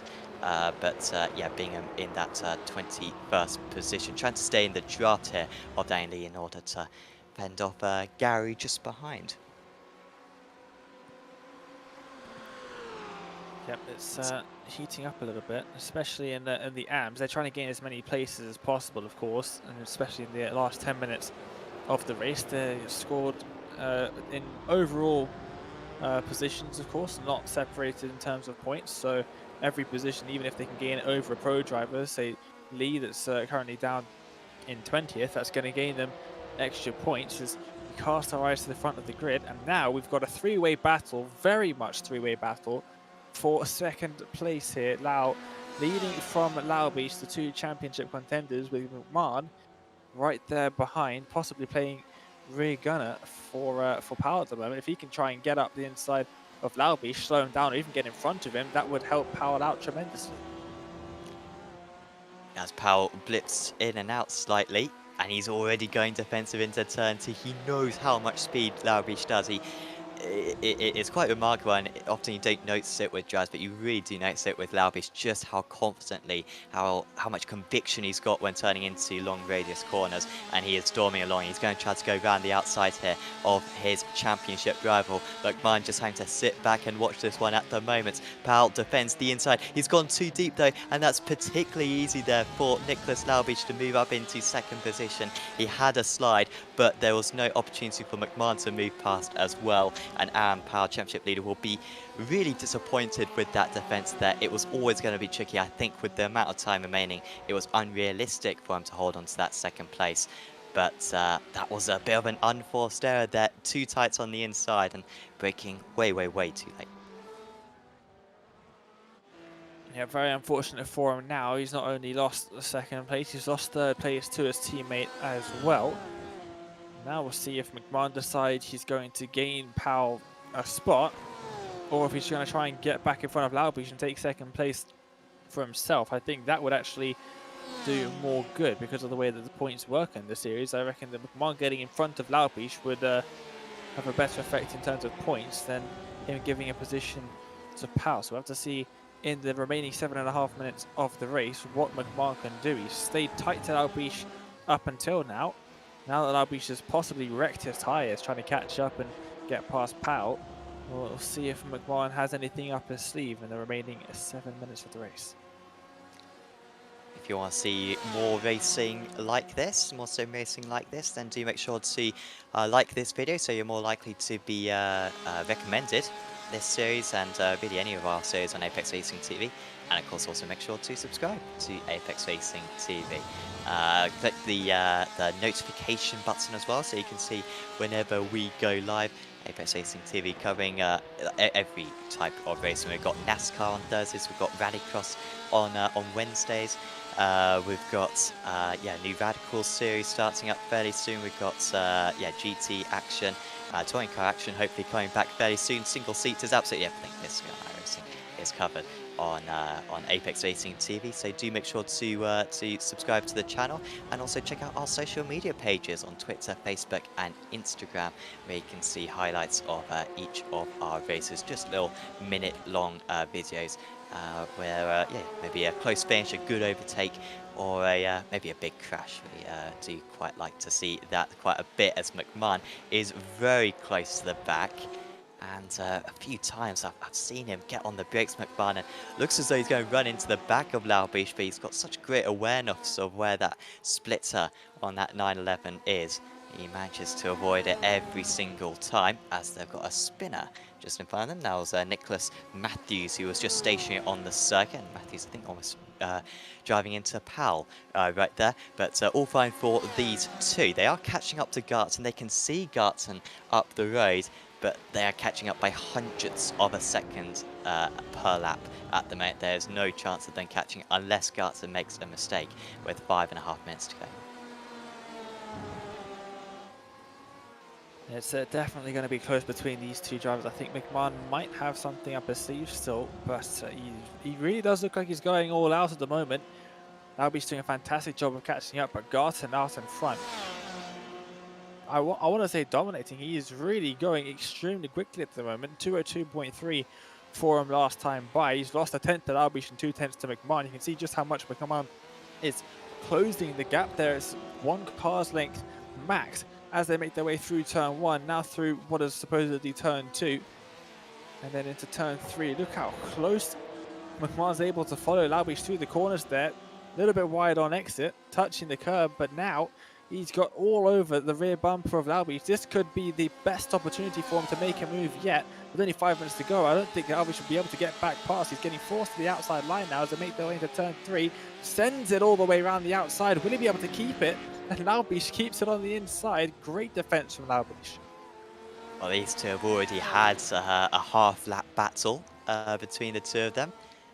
Eventually, it was Laubish who managed to come out on top, but back then, it was some fairly aggressive driving, honestly, from Mcmahon to keep Laubish behind, probably within the rules. But Mcmahon was defending, as still Laubish having to cover that one up. I think he had to go defensive. And, well, I was about to say maybe Powell could get in amongst those drivers, but I think he's a bit too far back. By the way, we haven't really given much of a shout out to Steve Burke. I mean, we'll stick with this battle, but Burke, I've just remembered, running up in 5th place, the team leader driver, absolute phenomenal pace. He showed it in qualifying, his best qualifying of the season, I think. And despite a mistake in race 1, he has been storming through. But this battle for 2nd place is where the action is. And really, this is the closest battle out on circuit, as it has been for the past 10 minutes or so. Mcmahon this time a little bit further back. And I don't know about you, Dane. I feel like that Urano eSports car a little bit faster down the straights. When Laubish was catching up to Powell, it seemed like he gained quite a bit up this pit straight. And I wonder if that's helping him out again here, because again, Mcmahon, you know, sitting just a 4 tenths of a second behind, but really not making much of an impression. Yeah, maybe not, and it's might be down to the setup of the cars. But yeah, Laubish seemingly just getting a fantastic exit out of the corners that he needs to do so. So yeah, it looks like he's just really on it at the moment. Gaining time on Garton all the meanwhile, but only 3 minutes left of the race. So it looks like Garton's Burns really got this one wrapped up if he can avoid making any mistakes, passing a lap driver in the background of this shot, as it looks like Berg might have gone off the circuit, and that might allow Hutchinson to get through, but he still looks like he has that lead, and looks like he just ran wide just a little bit. There is lap driver, that's Tingy, making it extremely awkward for both Laubish and Mcmahon. That could have allowed Mcmahon through, but I think it was just as awkward for Tom as it was for Nicholas, and luckily for Laubish there, it was a very close call there with the lap driver around the outside into turn 6, but just about keeping on to second place. But look how close they are now, heading through the carousel. I think Mcmahon might be a bit closer than he has been on previous attempts. He might try something into Canada Corner. Remember, that's where Laubish eventually did get past him. And interesting to see how much grass they were taking through turn 6 apologies, through turn 5 that time. Really track extending a little bit and potentially getting some splits of damage. I kind of cringe whenever I see that from all the Daytona prototype races I did around this place, where if you kind of stayed on the grass after the curb, you'd kind of knock off a bunch of bodywork and really be suffering down the straights. Doesn't seem to be a worry for these guys because they did the exact same thing, and using the incidents up, they get 16 before they get a drive-through penalty as we move on to the final lap of the race. And it could be a crucial lap here for Nicholas Laubish to try to hang on against Mcmahon, who may slow down himself to let Powell pass anyway, but I'm sure this is much more what Mcmahon would like to do. He's been able to force his rival slightly offline here into turn 1, and I think Laubish is going to have to go defensive into 2. Can Mcmahon stick it up the inside? He's almost going to the back of him, but again, just grazes the back of him perhaps, and nothing more than that. But he's again all over the back, and he needs all the grunt from that Evo SR Chrome car in order to take this second place. Right on the back of him now, and Laubish once again defending the inside. Mcmahon, I think he's got to send it around the outside. He's going to do so, almost making contact between the two of them, goes for the switchback, but it's not going to work, and I think that might just be it all wrapped up for Laubish in second there. There is a lapped car in front, and it is one of the Centurion BMWs, it looks like, of Linden, I'm being told, but Mcmahon right on the back still of Laubish. You can see the gap between them, 1.5 tenths of a second as they make their way now into the carousel. That car on the outside doesn't look like it's going to affect anything too much, but look, even closer than he was on the last lap as Mcmahon now. Still only 1.5 tenths is the gap, and it's going to be so close between them heading into Canada Corner. I think Laubish has got it covered though.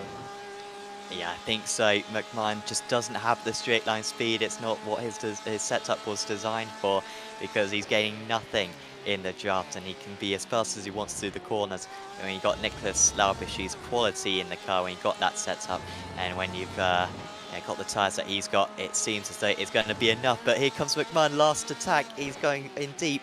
The Bill Mitchell bend, but it's not going to be enough. Out in the lead though, we're going to see another brand new winner in this series. It is Callum Garton, who wins his first ever event in Apex Racing League history. He manages to beat Laubish. Mcmahon is slowing to let past Powell. That's what we expected. So Powell takes home third position. So Mcmahon not making that move probably only affected the championship running by about 2 points. But Powell does take home that third position as we were expecting.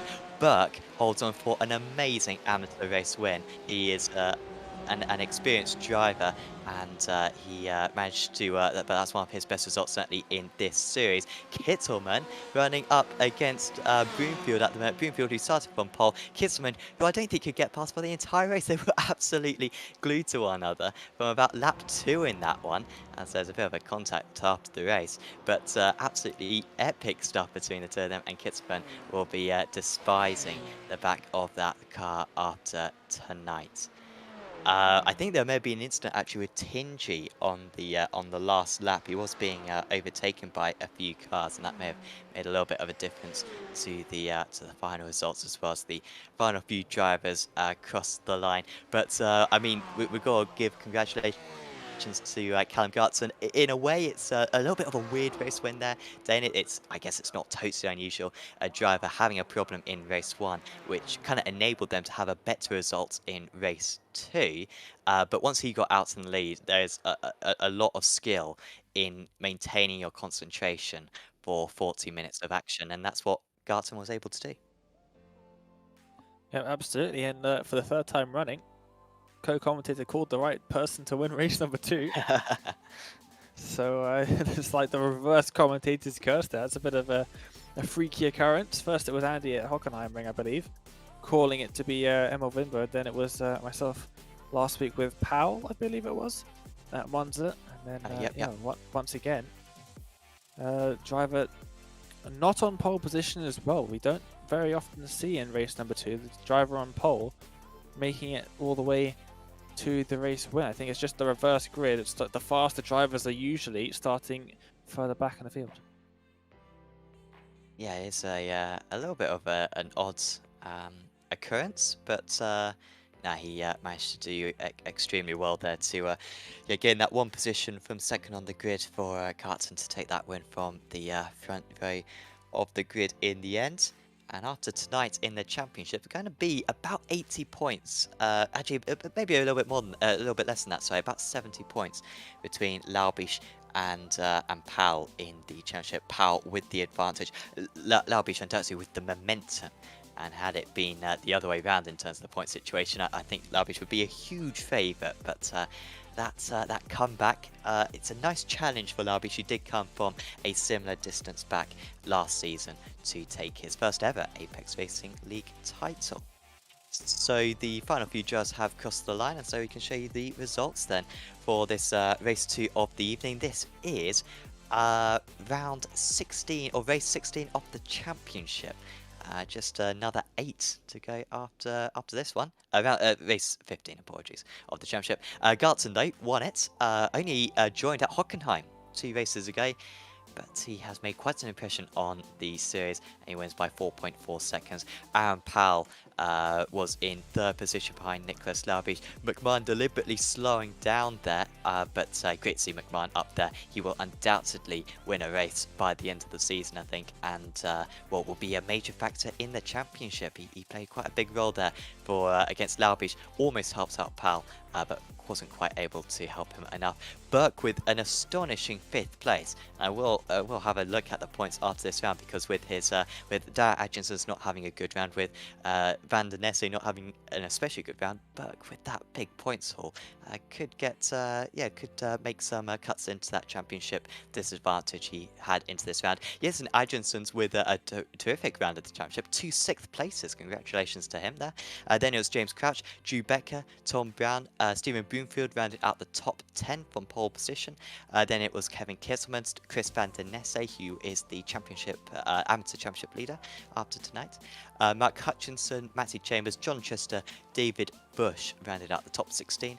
Then it was Danny Lee, Simon Kress, Dean Powell, Tom Collins, David Gary, Colin McKenzie, Tom Bingham, Chris Prescott, James Koulibaly, who was the last driver on the lead lap. Other drivers who will score points, at least finish the race, were Linden, Matthews, Pedrero and Doherty, along with Tingy actually. And then the retirees, and there weren't many of them: Engelhardt, Vinbo and Rain. Adriano Christoph did not take the start, unfortunately, but hopefully we see Christoph later on in the season. So I think we're going to should be able to see a couple of replays of incidents that happened earlier on in the race between various drivers, and well, there were quite a few there, Dane, but I think one of the most spectacular ones was an incident for Angel Pedro, where he got airborne almost through the second corner. Yeah, so it's a bit of an odd one here, coming down and towards turn 2. Now, I believe he gets onto the grass on the outside, and yeah, you can see there a little bit of contact onto the grass, and then when he gets onto the tarmac, slams into the side of one of the lunatic cars there in one of the Porsches. Just about manages not to get collected by a couple other drivers coming through the field, and that was about his race over. What happened there was the tyres on the inside of the car gripped up onto the tarmac. It was steering full lock to the right hand side, trying to get onto the tarmac. Then when he eventually got grip, it just slammed him across the circuit into the Porsche alongside him. Everybody else did a fantastic job of avoiding them, really, because yeah, they were going at fairly high speed. Not much in terms of notice that this was about to happen. So yeah, good stuff that everybody was able to make it out of that one okay, other than, of course, the 2 drivers making contact. Yeah, really good heads-up awareness, as we're also going to see another incident, and this was the mess we saw down at turn 3, where pretty much everyone missed the corner, and you'll see an unsafe rejoin, I think, from Prescott here in the Team Lizard car. Tries to get going, and well, you have an F3 screen, but I mean that's unfortunate because he is actually a very good driver. Because usually one of the drivers who gets the least amount of penalties actually across the season. But yeah, just misjudging that one and shows how everyone is susceptible to a bad rejoin, unfortunately. But yeah, that was very unfortunate for the drivers who he collected. So, we should be able to get some interviews with drivers, and we've got quite a roster, honestly. Really, the three drivers who we most want to have a chat with. Maybe Powell would be a good one to have a chat with, but we've got basically the were going to be top three in race 2. First up, I will bring up our first time race winner, Callum Gartson, who joins us in the commentary box now. Congratulations, Callum. That's a pretty epic race win in only what I believe is your third meeting in Apex Racing League history. So congratulations. Thank you very much. Yeah, I missed out on last week's race. I couldn't make it. My computer was in bits, so I missed the second race. But yeah, it was a really good race. Shame about race 1. I literally had 1 lap less fuel than what I needed, so I had to box, which was really frustrating. But overall, it was a good race. Yeah, that race 2 was, well, you'll have to watch back the replay because it was very good what was going on behind you in the battles for 2nd, 3rd and 4th. Actually, how much did you know what was going on for 2nd, 3rd and 4th? Because are you aware of the, the championship situation? Were you aware of Powell and Mcmahon being teammates? Because, we were discussing it up in the commentary box how much of an impact that made to that battle. But, what were your thoughts when you were kind of seeing that in your relative? I didn't know about the championship battle. I'm not entirely too sure who's at the top, to be honest with you. But I could see those guys were battling it out quite a lot between Tom and Nicholas. I don't know what happened to Aaron though. Like Aaron was in P2 at one stage and then he just disappeared. I don't know what happened to him. But yeah, then I think Nicholas towards the end, last like 5-10 minutes, he started to creep up slightly. Like the car was just all over the place. It was oversteering and understeering at the same time. It was doing all manner of stuff. But yeah, we managed to get the win happily. Yeah, and I mean, we know some of these drivers like the back of our hands. I mean, I think we first commentated on. Oh, Mcmahon starts in this series about 2 years ago, and so we know absolutely everything about them. But I mean, what's your history on iRacing? I mean, have you been on the service for long, and what other kind of simulators have you got experience in? So new. Well, I'm fairly-ish new to PC racing. I started iRacing for the first time in, I think it was October 2019. Had a hell of a lot of practice over lockdown, the first one. But mainly it's iRace I'm mainly drawn to. I've tried ACC, but it just doesn't run really well in VR, which is a shame, really. But yeah, iRacing, like, it is. There's no other platform out there like the multiplayer aspect of it it's brilliant. So yeah, I really enjoy sim racing a lot, basically. So yeah. Awesome. Well, thanks for having a chat with us, Callum. Is there anyone you'd like to give a shout out to? Yeah, thank you to you guys for setting up a great league, and obviously the great coverage that you guys do as well. So yeah, really appreciative of that. Awesome. Well, yeah, thanks for joining us in the commentary box, and best of luck next time. Take care, guys. See you later. Callum Gartson there, claiming his first win in Apex Racing League history, and another name to add to the Sport Call quiz. Dane, who do you want to have a chat with next? I think I'll have a word with Nicholas Dalby, of course, race 1 winner, and then 2nd place, just about, in race number 2. So I will bring him up into the interview room here. And Nicholas, welcome back once again. A win and a 2nd place for you after getting the highest point score of anybody in a single round last time out at Monza. You got an equaled it here today at Road America. Pretty good showing for you. Yeah, the car just felt pretty good, at least in the qualifying. I had a really good lap, a really clean lap, and in the first race I realized that my tires are gone, yeah, pretty early, and I realized that I think it was Callum. He was gaining on me like 1 or 2 tenths every lap, and so I knew that I had to change something for the next race, for the longer race, because zero wing just didn't help me at all with the tires. So I changed it to 1 wing. I still had a bit of problems with the tires, but therefore I had an incredible and really incredible race against Tom, and it was a lot of fun. Yeah, it was a massive battle that you had between yourself and Tom there. Eventually just about getting past him, I believe, at the Canada corner, but the battle went on for a lap with you going back and forth between yourselves. Did you think, near the end of the race especially, he was right on your tail? Did you think he was going to be able to get back past you?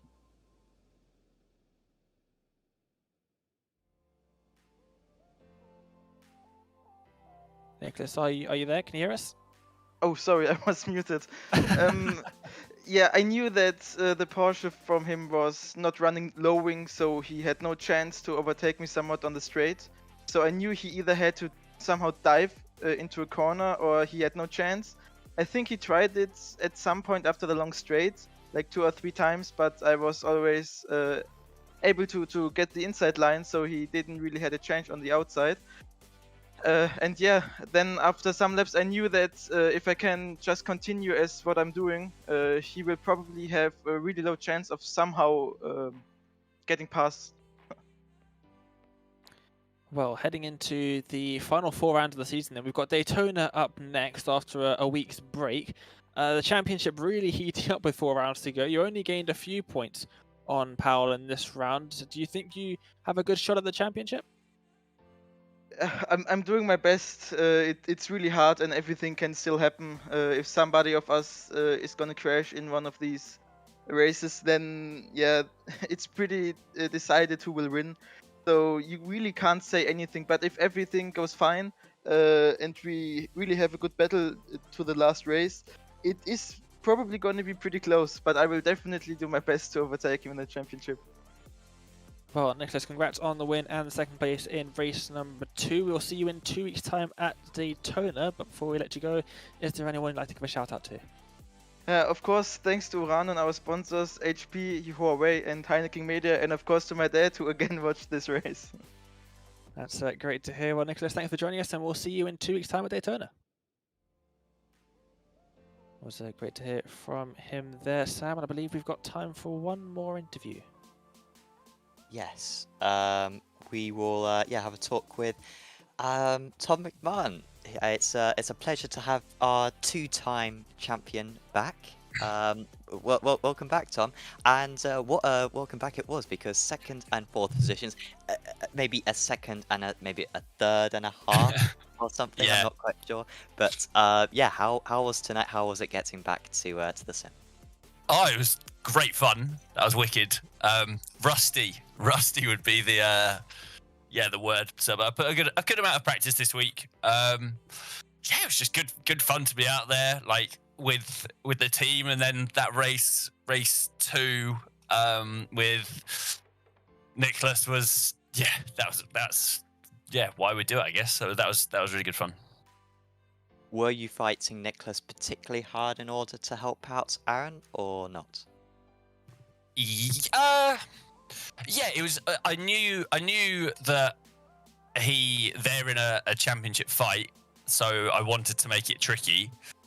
And also, I haven't raced really anything since the Sebring 12-hour. So if I was gonna have a race with someone, I was gonna make sure it was a good one. So it was a bit of both. I knew what I was doing, but at the same time, that it was like I was gonna do everything I could just to have like a fun race, but keep it like clean and respectful. And then at the end, I realised Aaron could do with the points more than me, so let him have it. Now, I like to give you tricky questions where you're bound to offend some people. How would you rate this roster of drivers compared to the roster we had back in GT Season 2 and Season 3? Overall, I would say, now I wasn't there last season, but I did watch from afar. Nicholas is definitely, I would say, the out-and-out quickest driver that I've raced against in this league, maybe except throwing it right back. Is it Martin van Luzenoord? Back in British GT. Those two are probably the absolute quickest. If I asked me that question after maybe 2 or 3 more rounds, because it's quite hard to gauge just off that one. I know that there were some pretty wacky setups going on. I mean, I was running 5-wing. Nicholas, hope he doesn't mind me saying, he said he was running 1-wing. I know the Corvette boys from Evo, they were running lower wings. So yeah, see after maybe 2, 3 more races, but I was happy to qualify P4, and I knew I had a little bit more in the tank, but I'm sure loads of people do. But I think it's just, I think you would agree as well, that just generally over the seasons, the overall sort of strength has got better and better and better. But yeah, it's quite nice to know that haven't been left behind yet. No, not quite. But yeah, I think you're right. Yeah, some very quick drives have kind of stuck around over the seasons, and yeah, it's created quite a bit of strength in depth right now. Fantastic to have you back, Tom, once again. Is there anyone you'd like to give a shout out to? Just you guys, you're doing an awesome job. So thank you, and there was nice enough that there were spaces left. And of course, yeah, the Evo SR boys for the practice they've put in, and just yeah, while I've been away, they've been representing really, really well. So it's been a joy having them. So thanks to them as well. Awesome. Thanks for yeah, coming to have a chat with us, Tom. And yeah, hope to see you back later on in the season. Absolutely. Cheers, Sam. Tom Mcmahon there, your 2nd and 4th place finisher tonight. So the next round of the championship day is actually after a break week. We have a little bit of time off. These drivers have raced in 3 consecutive weeks in this series, so they get a week off now. But we go to another high-speed circuit. It's Daytona. And that is, I mean, everyone knows, obviously, huge draft effect around that circuit. You got to run pretty much minimum wing. Certainly the top guys, I imagine, will be running as little wing as possible. And that's going to be, yeah, what a fantastic feast that's going to be, because the raceability should be off the scale. Yeah, it's a very interesting place to set up the car, because when you're running minimum wing, the bus stop is incredibly sketchy. Like it's very sketchy on 0 wing. Also, turn 1, very, very, very difficult. Turn 2, the entire infield basically is just very, very difficult. It does give you an advantage on the straights though. When we were practicing for the Daytona 24 hours much earlier on in the year, I was with the Apex Racing Academy coach Zach Campbell, and I had made the setup. We made the setup within my team, 0 wing. He was running 1 or 2, and I was a bit faster than him, and he was very shocked by that. He ended up having to reduce the wing on his setup, because you really do have to run minimum wing to be competitive here. Very much like Monza.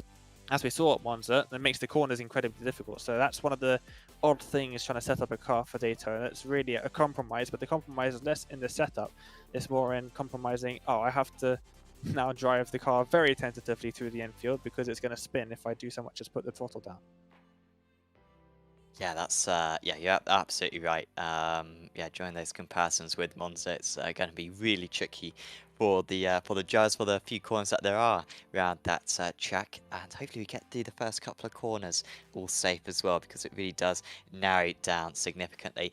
Once again, that is a break week next week. It is the week after that we head to Florida for that round of the championship, round 9 of this 12-round season, heading into the final quarter. No, it's not the final quarter, it's the final third of the season, so very much looking forwards to it. And of course, the best way to catch it, of course, is on YouTube on Apex Racing TV. Like this video and subscribe to the channel, and then well, chances are you're not going to miss when that race goes live. Also, actually, if you click on the notifications button as well, you can get a ping when the race goes live. It should be a really fun one, as yeah, that's a championship between Lao Beach and Pan. Of course, the amateur championship as well between Van der Nesse and Adriansons starts to potentially come to a Boyle. Of course, also like our Facebook page, our Twitter page, and our Instagram page as well, where you see constant updates of everything that's going on Apex Racing TV.